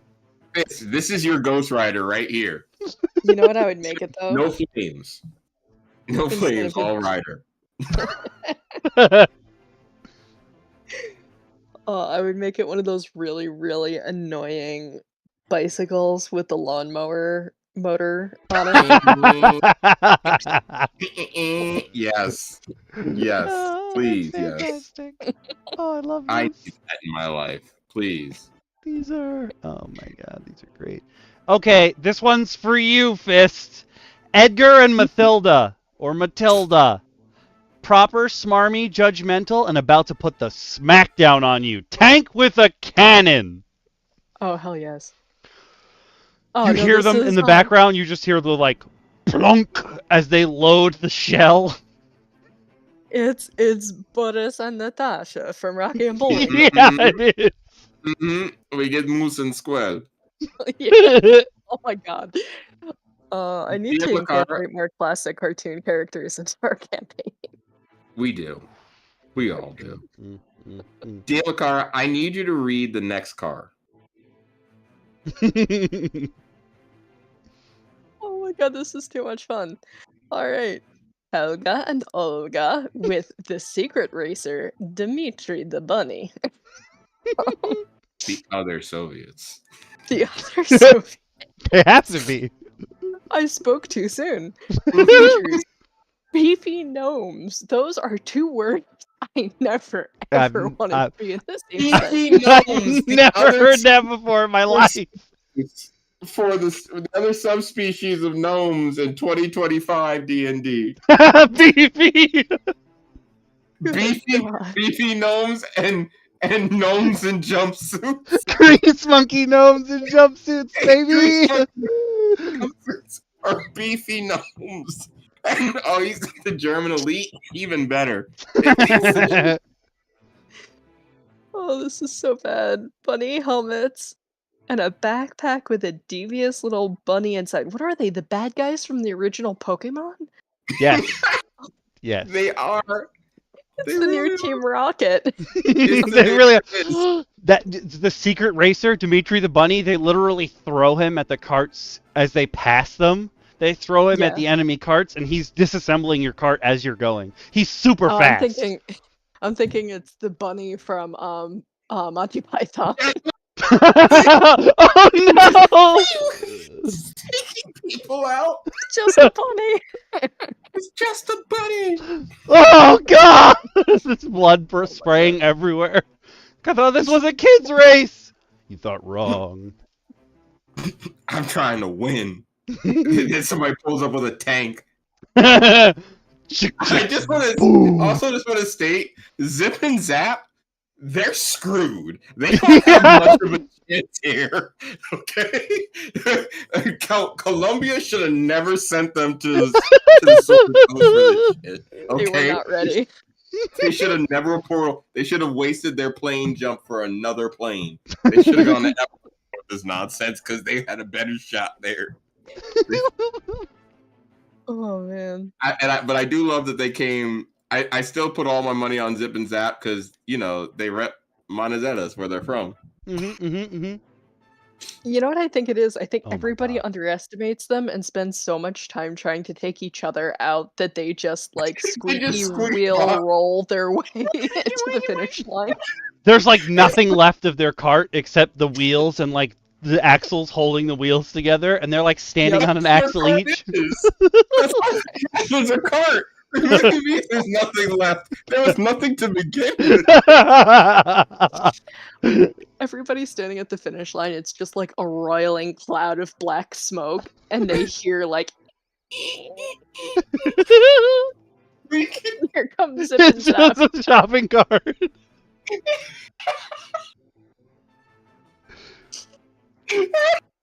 Oh, this is great. This is great. I love everything about this. Everything about this has been wonderful. Zip and Zap, best, the best racers we've seen this past century. Oh man, turns out Lone Bandito is just their older brother. I was thinking Lone Bandito is the spirit of the Grand Prix race. Oh my god. Oh, yeah. Taken form and given a dirt bike. The zippers, each zipper holds a different soul that makes up the Lone Bandito. He's got the skills of every previous racer. For years. If you lose, he just eats all the other racers into his zippers.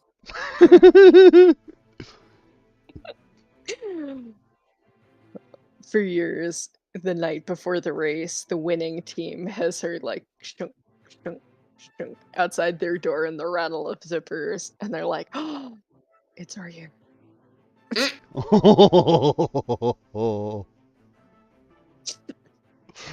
love it. I'm also now imagining that the Dmitry the bunny is absolutely on the racetrack at one point, and they're just like, "Oh my god, don't hit that bunny!" And they crash out, and they get back in their car and they're driving off suckers. Yep.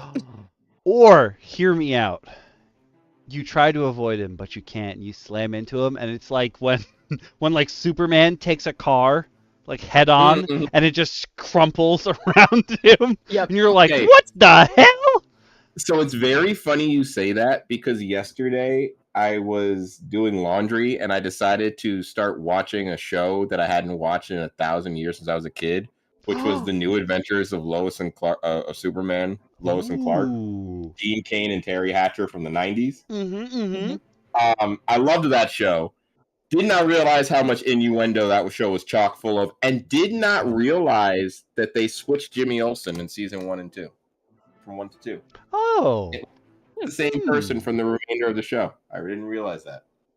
Michael Landis, I learned, was the original Jimmy Olsen. And he got fired for looking too similar to Dean Cain and Terry Hatcher, the two leads. He literally got fired for looking like the main character.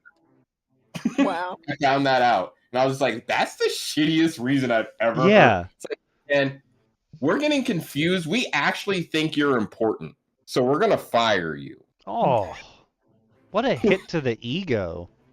Right? Yeah, that's awful. That was a fun fact. He now lives on as the Lone Bandito. No, just another racer. But now we finally come to Dean Cain has become a very far right person these days. He's an interesting character. Yeah. I missed old Dean Cain. Yep. But you know how we can get away from this new Dean Cain? We can start off by getting set and rolling initiative, because it's time to race, which means it's time for a new song. But it's been so much fun already. We haven't even gotten to actual racing yet. We haven't. The key's not even in the ignition. Nope. Literally. So, tires squeal and smoke fills the air as everyone takes off down the main straightaway. You have player actions. So, you can do a whole bunch of different stuff in here. It's not just like, here you go, do the thing. You're not necessarily rolling against, like, you're not all rolling as if it were like a chase to see who's catching up, but you could do some of that. But your driver and the back seat rider have different jobs to do. Kind of like when you get on a vehicle in D&D and you're like, oh, this guy's manning the helm, this guy has the cannons. Same idea. The driver can choose to pull ahead, which will give him advantage on saving throws against other riders, but disadvantage on steering checks to avoid obstacles. They can just move normal speed, which is kind of boring in comparison. Or they can choose to fall behind. They'll become more susceptible to other riders, but they'll get advantage on avoiding obstacles. On your backseat rider, any standard action, meaning they can do anything on their sheet. I love that.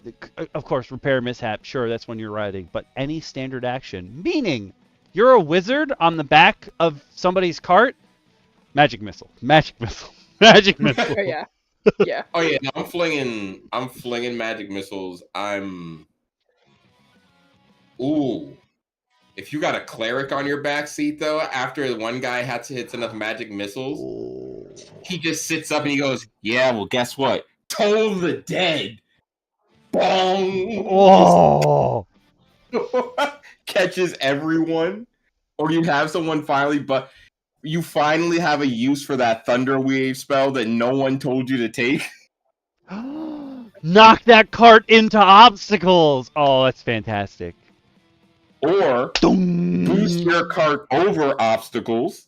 Oh. There's nothing that says where it says that you can choose the direction.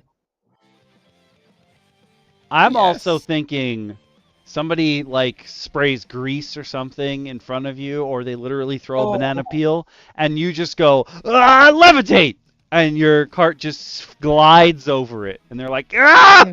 And you can even say that, like, as you cast it, like, your wheels flip like Mario Kart and start pushing out that little anti-gravity field. Wub, wub, wub, wub. Imagine though, you're driving on the side of the road. You think you're ahead, and then all of a sudden you look to your left, and your backseat driver's looking into the woods, and they just see a car driving through all the trees because you hit tree stride. And you're just riding through the forest, just riding deep. You're like, that's not part of the track, and they're like, anything goes. It's like, we're going, we don't need roads. Just you're just driving through the trees upward. There's so much fun to be had here. Your backseat rider, your car's right behind another car, and you're like, we how do we get past them? I don't know how we're gonna do it. Your backseat rider like, I got this. Molds earth, makes you a jump. You go over the car in front of you. Mm-hmm. Oh my! There's so much cool stuff you can do with cars. You get ready to catch a fireball. Someone runs beside you. Create water, splashes you in the face. Oh, there's just too much fun to be had. Yeah. There's too much fun to be had here. Oh. Your co-pilot casts Liamon's tiny hut on the car when you start driving. Instant windshield. The ultimate shit. Oh. I didn't even, your guy could be your backup driver could be just like shield, and it's just like you see like a whole somebody did cast swarm of insects as they were coming past. Your guy behind you cast shield, and it's just they're all splatted on the windshield. You cast men. You cast men. It's just two little windshield wipers. Just swipe it all off and go away. Oh, this is fantastic! Thank you, Don Ralphio. Yeah, seriously, Don Ralphio. First off, you named yourself after a great character on Parks and Rec. Don't think I didn't catch that the whole time. Don't think. But second, this is amazing. This is just we got the last box being get creative is just everything we needed. Just yeah, you did so good. Thank you for giving us our heads. Yeah. Yeah. But now we'll take it from here. It's tit for tat. Enemies attack. Okay. In Don Ralphio's, he's saying all enemy racers act on initiative 1. I get why that makes your players feel like they have way more agency in what's happening here, but I would personally, for sure, intersperse all those enemy racers in the initiative order. I want them to feel like they're coming. If it's 2 players, if I have enough people have 4, like I'd say if I have like 3 to 4 cars of players, so like 6 to 8 players, I guess. It's even 2 though, because I just don't want to have to roll too many dice myself, I guess, in that situation. Like I kind of want to that too. I kind of want to keep things moving where I'm not having to stop to re-roll certain things. So I don't know, maybe, but I guess for this I kind of would want to. It really depends, I guess, on how many turns this goes. True. So Don Ralphio included the priest stat block, which is a weird choice when everyone's supposed to be a monk. You could substitute any stat for this, but this is just like to have something on hand for those other racers. I just think one of the coolest things here is that because the priest stat block is here, you can divine evidence someone that you drive past. Your backup driver is just like wham, and it's like a divine smite, but not on your cart. And giving them spirit guardians, you just summon a huge hulking like a torso up creature with like a big hammer to float on top of someone's cart, and you're just slamming down on it. Well, I'm also imagining spiritual weapon. You just summon a buzzsaw. It's just sitting there trying to slice tires. It's like, sorry, I summoned my spirit chainsaw. Like weird choice, but makes it really, really fun. Then you could just put in whoever you want. The priest stat block doesn't have to be all of them. It's just here to help you. Now, next in Yeah, mix and match. Make it more fun. We're not even playing it, and we're having fun. And I'll be honest with you, if I needed to fill cars, I have created enough of my characters as a player to just fill in cars with. I have a backlog. I use my own characters for my own campaigns enough times when I need NPCs. I will do it again. The blue shell, ultimate magic item. Listen, you could spend some time making magic items out of Blue Mario shell, Kart items. Power word vehicle die. That's what I'll call it. That's blue shell. Power word backfire. Blam.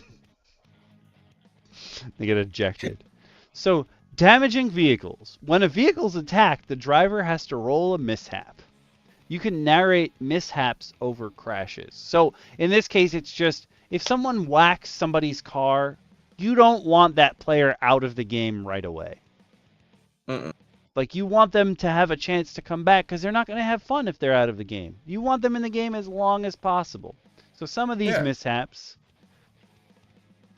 your driver gets set on fire. That's fun. That's pretty big. Yeah, locked steering, you can only go in a straight line.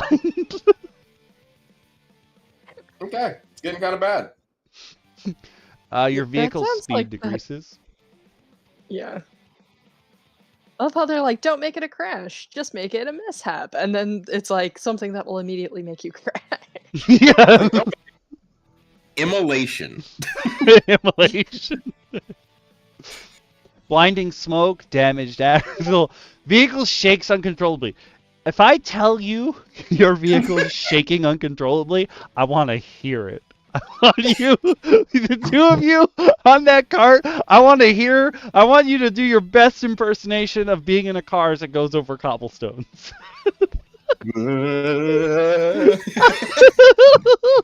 Put some shake in your voice. But then 16 to 20, safe. No especially bad things. If players can creatively resolve their mishap with items, spells, say yes. Oh, we're already there, Don Ralphio. Don Ralphio, we're playing 5D chess. All right. I don't even know how far in the D's they've gone, but we're in a new D. We're in a new dimension. Okay. We saw all the outcomes with Doctor Strange and the Time Stone. We know. All right. Ooh, that's a good one. Everything has been taken into account. Yeah, we're already there. Thank you, buddy. We appreciate you, Don Ralphio. And then I think this is the final page of stuff that happens. Race obstacles. So the racetrack has layer actions, essentially. Oh, this one's for you, DM Shin. I think you want to read Jungle. A massive Venus flytraps are snapping at you. Yes. Yes. Yes. Okay. I am so for this. I am so for this. Oh, you know what I would do?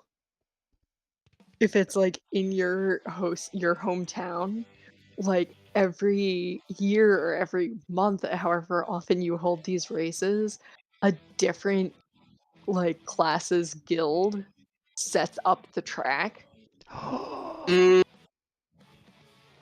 that's fantastic. So the obstacles are different. The obstacles are different. It gives you replayability. It lets them set up alliances, spy on different groups. Everybody gets to retool their things, and the Grand Prix is if you've won a certain number of them over the year, you gain entrance. Yes. There's in town on the bulletin board, because this is your campaign now. Your campaign is Monks of the Grand Prix, okay? Instead of a bulletin board with quests, it's just like a tournament bracket. And you can go see how it's updated between your players' sessions, because presumably other people are racing.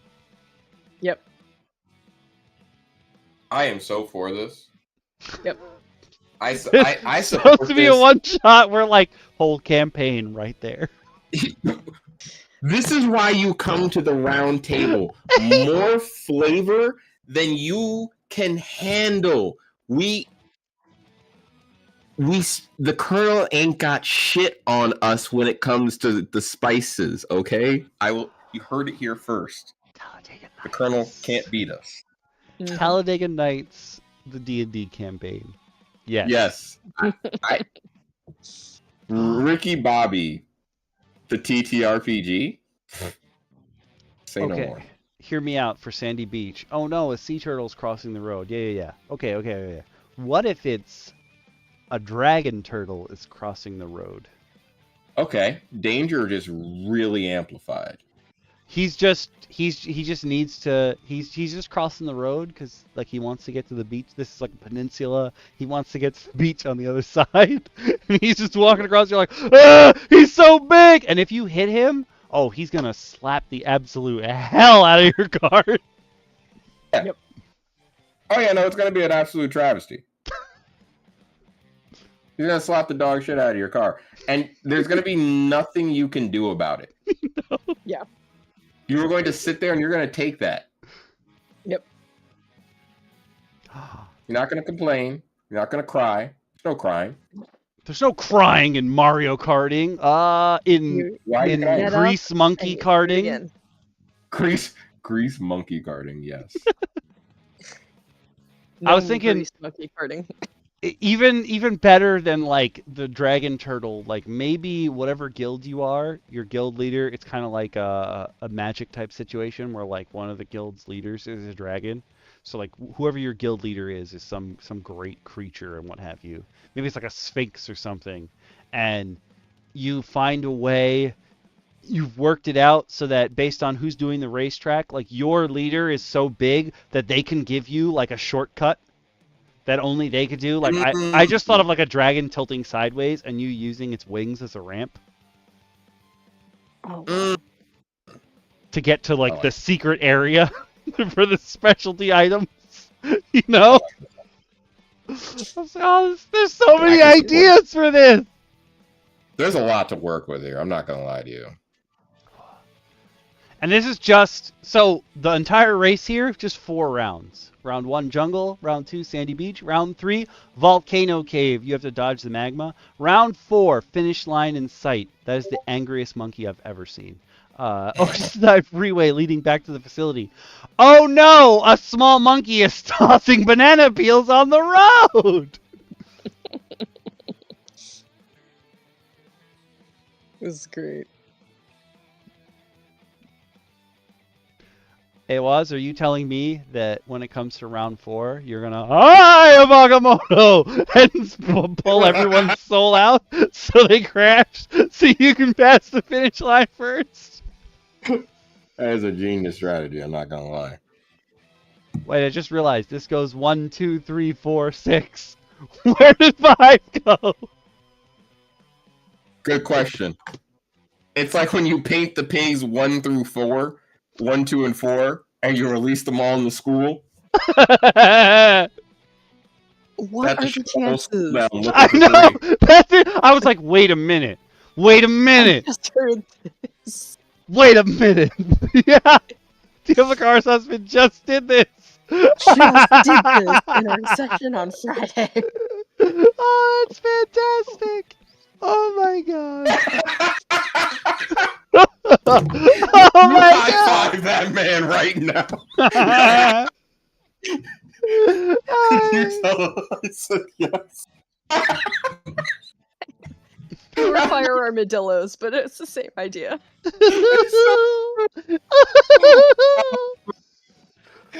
Oh, kudos. Oh, that's great. Great minds. Great. Great. 100%. 100%.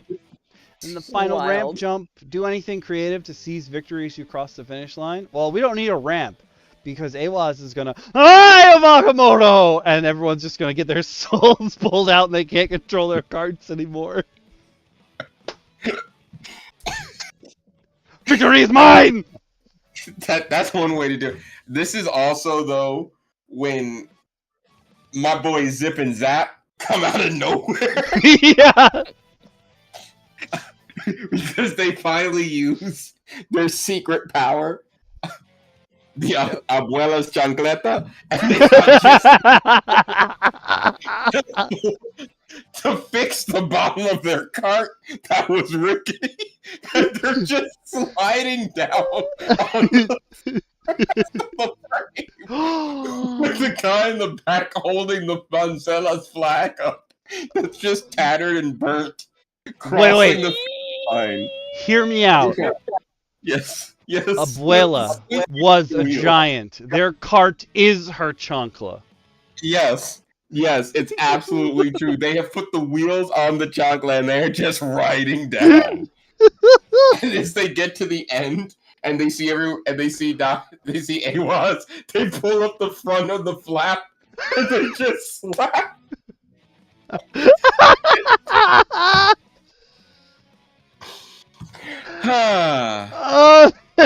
This might be the best one-shot supplement of all time. I think we just wrote the one-shot for folks on the stream tonight, accidentally. Oh, man. Because now we're coming to the wrap-up, man.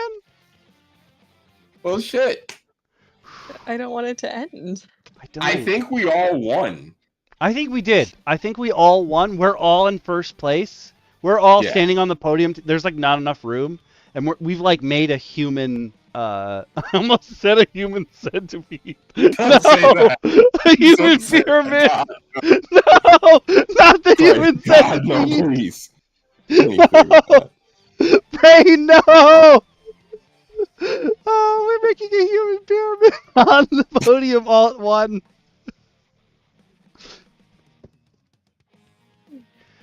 But, like we said at the beginning, you want everyone to have had fun during this. So listen, even if you lost, you're still going to party into the night because there's another race on the horizon. You've made some new alliances or friendships. This might even have been the best race anyone's seen in 100 years. In fact, maybe you do open up this into a campaign by having a player at the race be like, hey, I saw you guys driving. You should bring those skills elsewhere. And they like fling them the invitation in a real classy style. Mm-hmm. And they learn that there's like a whole circuit of races. Mm-hmm. And then monks are like, we haven't had this much fun in a while. We'll sponsor you. Oh my God. This is supposed to be a one-shot campaign. Whole campaign. Whole campaign. It's F-Zero, the anime, but in D&D with carts and gnomes. Captain Falcon is now a gnome. It's over. Captain Falcon, okay, that's how you end your campaign. You have to stop some world-ending evil. So Captain Falcon has to jump off his cart as he's going. I'm not through that again. So he can punch through space and time. I tried, damn it. Okay. And just duff like a dragon in the face. Just like, oh, bam. It's the end dragon of the race. He's trying to eat the finish line. You're like, not today. It's Zip and Zap out of nowhere. Oh, Zip, no! Yep, they're the distraction. They end up dying at the very end, and everybody's like just standing around afterwards, sobbing. Oh, you just see them wave the flag, and they're just like, Zip and Manzella! Distract the barrier enough for it to get killed, and you just see the flag dissipate into like disintegration as they fall into the wall of power word die. Just, only thing left is the little Manzella's flag. Oh God! Oh, I just got emotional over a campaign that I haven't played. This is amazing. Someone picks up the flag and they're just like, family. Oh my God! And that's how we learned Dom Toretto learned to race. We learned that Zip and Zap's real last names were Toretto. And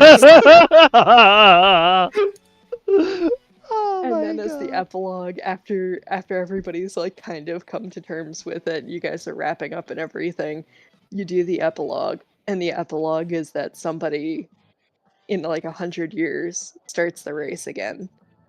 And instead of the lone bandito, the silhouette is now Zip and Zap. Oh, my heart! My heart! I love these guys! It's not the lone bandito, it's Los Banditos. And it's just but it has the little sidecar because it's still them. So it's still, instead of like the rickety bike, they have like the classy little sidecar on the old like school like English bike. Oh. And it's just two of them. And it's just a flag that just says Banditos. But like if your player hits the flag, if a player hits the flag enough, it might peel back and you might see a little bit of the Manzellas. Oh my god! I just you saying that, you guys saying that. So I 10 out of 10. 10 out of 10. In my campaign in the first trial that I ran, there's an Alep, and an Alep is like a creature that basically learned something that drove them mad. And my players are trying to talk to this Alep, and they're like, blah, blah, blah. They're asking him questions and what have you. And, like, he's not all there, but he tries to explain to them. One of the things I had him say was, sometimes you have to lose to win. And, like, that's Zip and Zap. That's the lone bandito. They had to lose to win. And they did it. That's the legend of the race. Oh, it's so good. This is what D&D is all about. I love it. The Ghost Rider and the Smokey and the Bandits. Yeah. Thelma and Louise in the back of the bar trying to trick people into taking shots. Baby Driver just sitting there listening to music. It's a good time. Yeah, like you don't have to keep these characters fantasy style. You don't have to keep them D&D. You don't have to keep them Mario Kart style. Put whoever you want in there. That's the beauty of D&D. And quite honestly, I will say this, and I kind of realized it as we were going through. Though it's kind of interesting in the way that Don he wrote this, or they wrote this, because I keep saying he, and I don't want to be disrespectful, but like however they wrote this, it's so well written, but also very easily turned system agnostic. Yeah, because this doesn't have to be D&D at all. Yeah, it's never forcing you. Like none of his note taking ever dictates that it's truly based on a creature or something D&D related, because even for the repair DCs of Dex and Strength, you could make that. If you go to an ICRPG system, they have similar things. You know, you can redesign it however you want, and it's perfect for that. It was very system agnostic, very easy to insert in however you want to, and recreate it. I know Stefan mentioned at the beginning wanting to do a Warhammer 40, like a 40K style kart racer. It very easy to insert everything he needed here, because all your dice. The hardest part, honestly, of setting up anything is figuring out your DCs. I'm just thinking, because it's 40K specifically, and sometimes you roll like 6, 8, 10, 12, 18 D6s. You can make your DCs, like, you can have such a gamut of those and such a huge swath of mishaps, because there's so many options for your dice. Yeah, sky is literally the limit.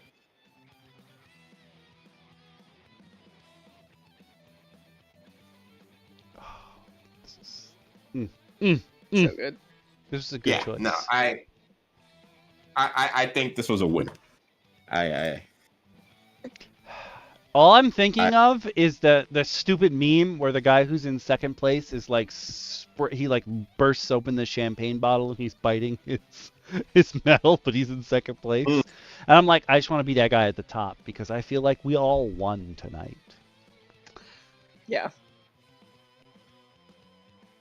And that being said, how would everyone in the audience out there like to win again next week? Because it's time to drop a poll! And we have finally gotten down to just 5 options. So we're going to stick with 5 for the future, for the foreseeable future. Oh. For those of you on God damn it. Use your words. Oh my God. Next. Nope, that wasn't what I was going to say, was it? Haha, nope. Yep, okay, I know where I am now. For those of you on Twitch, I'm throwing up the poll. For those of you on YouTube, you can answer me right now over what you want your topic to be, or you can put it in over the next 24 hours. For those of you on Twitch, it's going to be short. You only have 5 minutes to do this poll. But if you're watching the VOD, you can always put it in 24 hours. The poll runs 24 hours after the stream ends before we decide the next one. We have our own little poll. I'm now putting in everybody's votes. I don't, no more just one from the community. I will tally them. Don't worry about it. Give us your vote. Yeah. For those of you who are on YouTube and or the Discord, there's also another poll going right now, and it is for the thank you stream for this month. So that one's going to stay open for a week. Please let me know what you want to hang out and do, but it won't be unboxing because I'm tired. I'm so tired. Don't do that again. I popped in for that. That was too much. Koopy, who came in periodically during the stream, I saw him over the weekend, and he goes, "Hey, you're like the Cory Booker of streaming," and I was like, I don't know what that means. And he was like, oh, Cory Booker just did a 12-hour filibuster. And I was like, I didn't go 12 hours. And he was like, you were pretty close.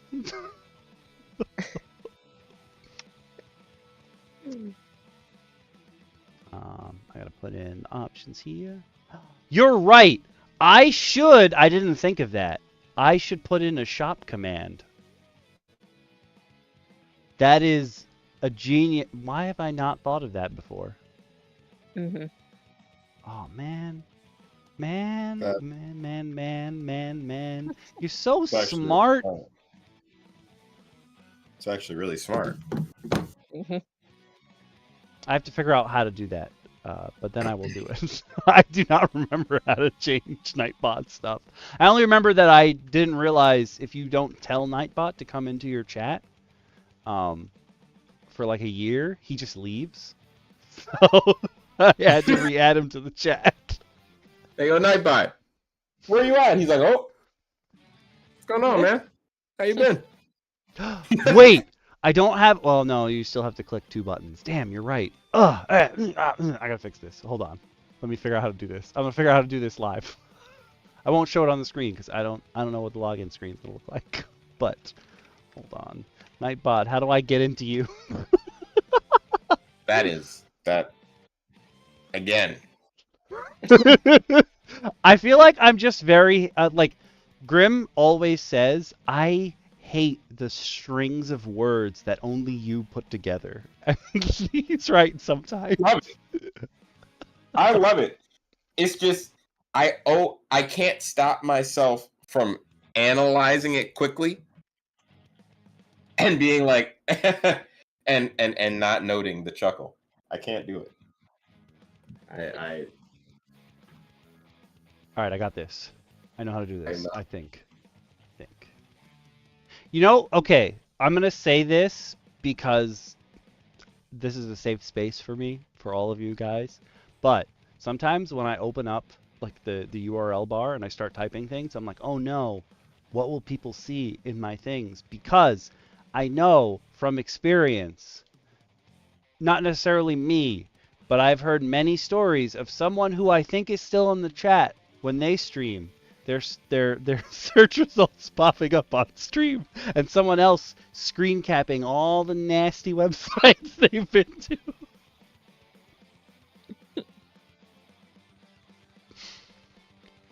But I feel pretty safe. Okay, I got a link. Nightbot should be live now.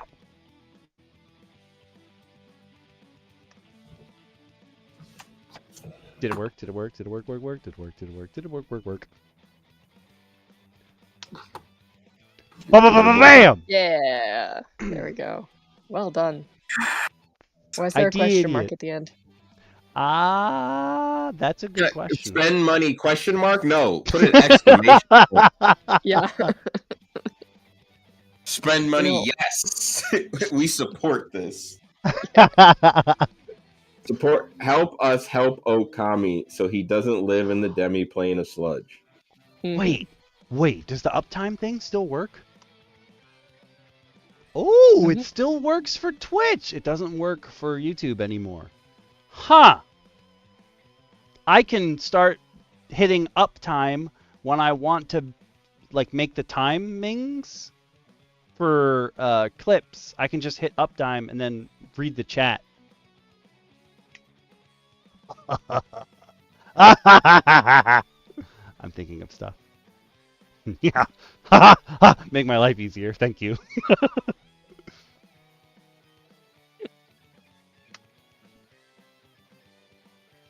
All right. Boop. Exclamation points. Much better. Oh, wait. Will it add it to the link? I don't think so. I'm going to do it again. Just, sorry. Sorry. Testing things. Okay. It kept it's not part of the link. Good. Excellent. Better. Much better than question mark. Oh my God. Look at us leveling up as we go. We're getting more and more official. See, now tomorrow morning, it's gonna be like 8:30 in the morning. You guys are gonna look on Discord and you're just gonna see that I've like dropped like 12 designs of like logos again. I'll be like, I was bored. That's okay. I'm gonna be over here coming up with the tables for what the different carts can have on. Folks, you know what I just heard? It sounds like we're gonna have some cool stuff for you to potentially check out one day. You know what I'm thinking we could do? Because I literally just got to watch Deficient Master's first thing, but he has a thing where he takes a board game and then says whatever the board game is, but D&D, and like adds D&D rules. And I just got to the first one that he did was he took Monopoly and turned it into D&D, and I'm like, hey, we could do a game where we invite people to play Mario Kart, but D&D. I mean, Monopoly crossed with D&D is just Brass Birmingham. What is that? It's an incredibly dry economic board game. It really, I know of it. Yeah. That's why it's so good. I have not played it. Ah. I read it on a Reddit post. Yeah. No, I mean, it's been like the #1 game until Frosthaven came out. It was like the #1 game on BGG for like years. Oh. This is related to BGG and nothing else. But I went on the other day because I was looking at I'm trying to put all the pieces that I unboxed. There is a storage system that's supposedly going to fit every piece of the entire game in these 2 big Kallax boxes. And while I was putting the cards together,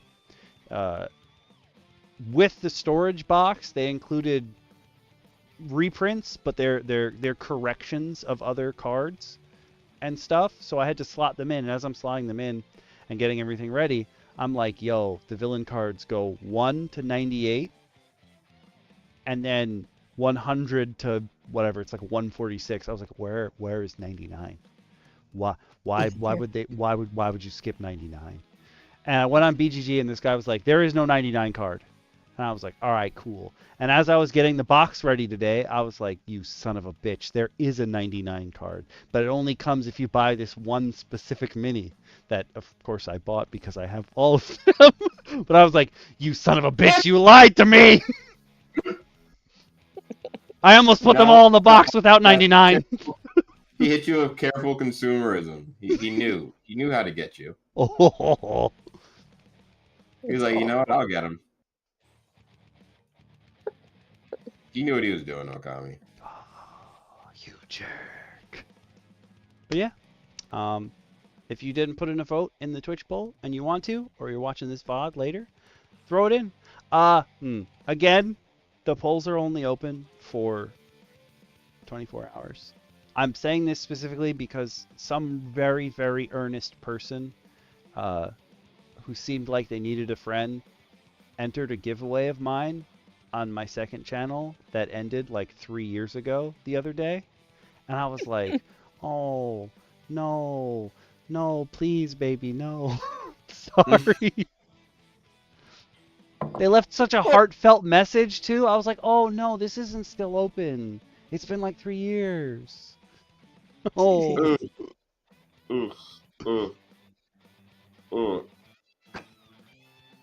Yeah, that's kind of like, I feel like that's why you have to, if you do a giveaway, be like, sometimes almost be like, hey, you have until this date to submit. I guess. And it's like a hard date with like a year involved. Yeah. So you leave off that year and they're just like, I still have a chance. It's like, no. No. That's 5 years ago. Yeah, right. Oh. You're no, baby, what is you doing? It's like, the ship didn't sail. The ship's gone. There's no ship. But yeah, I think we're done with our Mario Kart One Shot. I will be here again tomorrow playing Forbidden West. If people want to come hang out for that, I'll be here probably till like 2 a.m. Lately, I've been doing like 6-hour-ish streams. Not 8 hours, just 6. If you want to come hang out for that, you totally can. Can other people find my fellow DMs during this week? I might be somewhere on the internet. I might not. You never know. I like to consider myself mysterious as the dark side of the moon, but that's just too complicated. So I would most likely say that I will probably be working on stuff. I have the itch to put up a new video on my YouTube, so I might be doing that in the coming weeks. So keep an eye out. You never know. That's probably where you'll find me. Otherwise, you'll just find me in the Discord, where you can message me all your questions, comments, concerns, and hatred of Watsy, where I will happily oblige.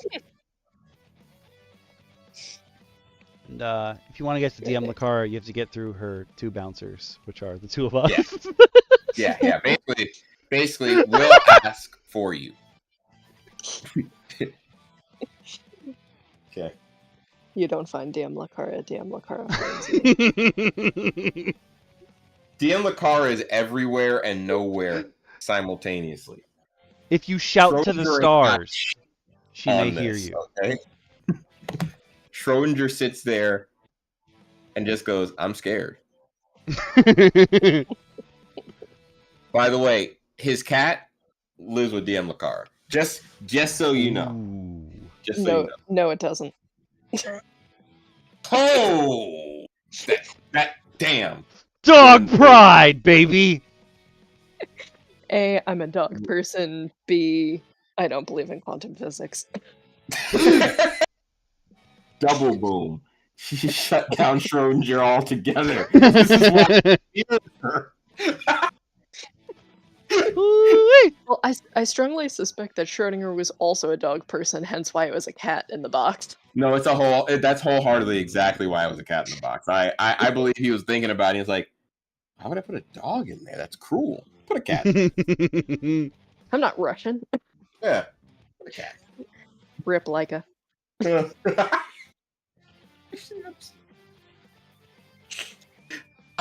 But Okami, thank you for having us again. Always.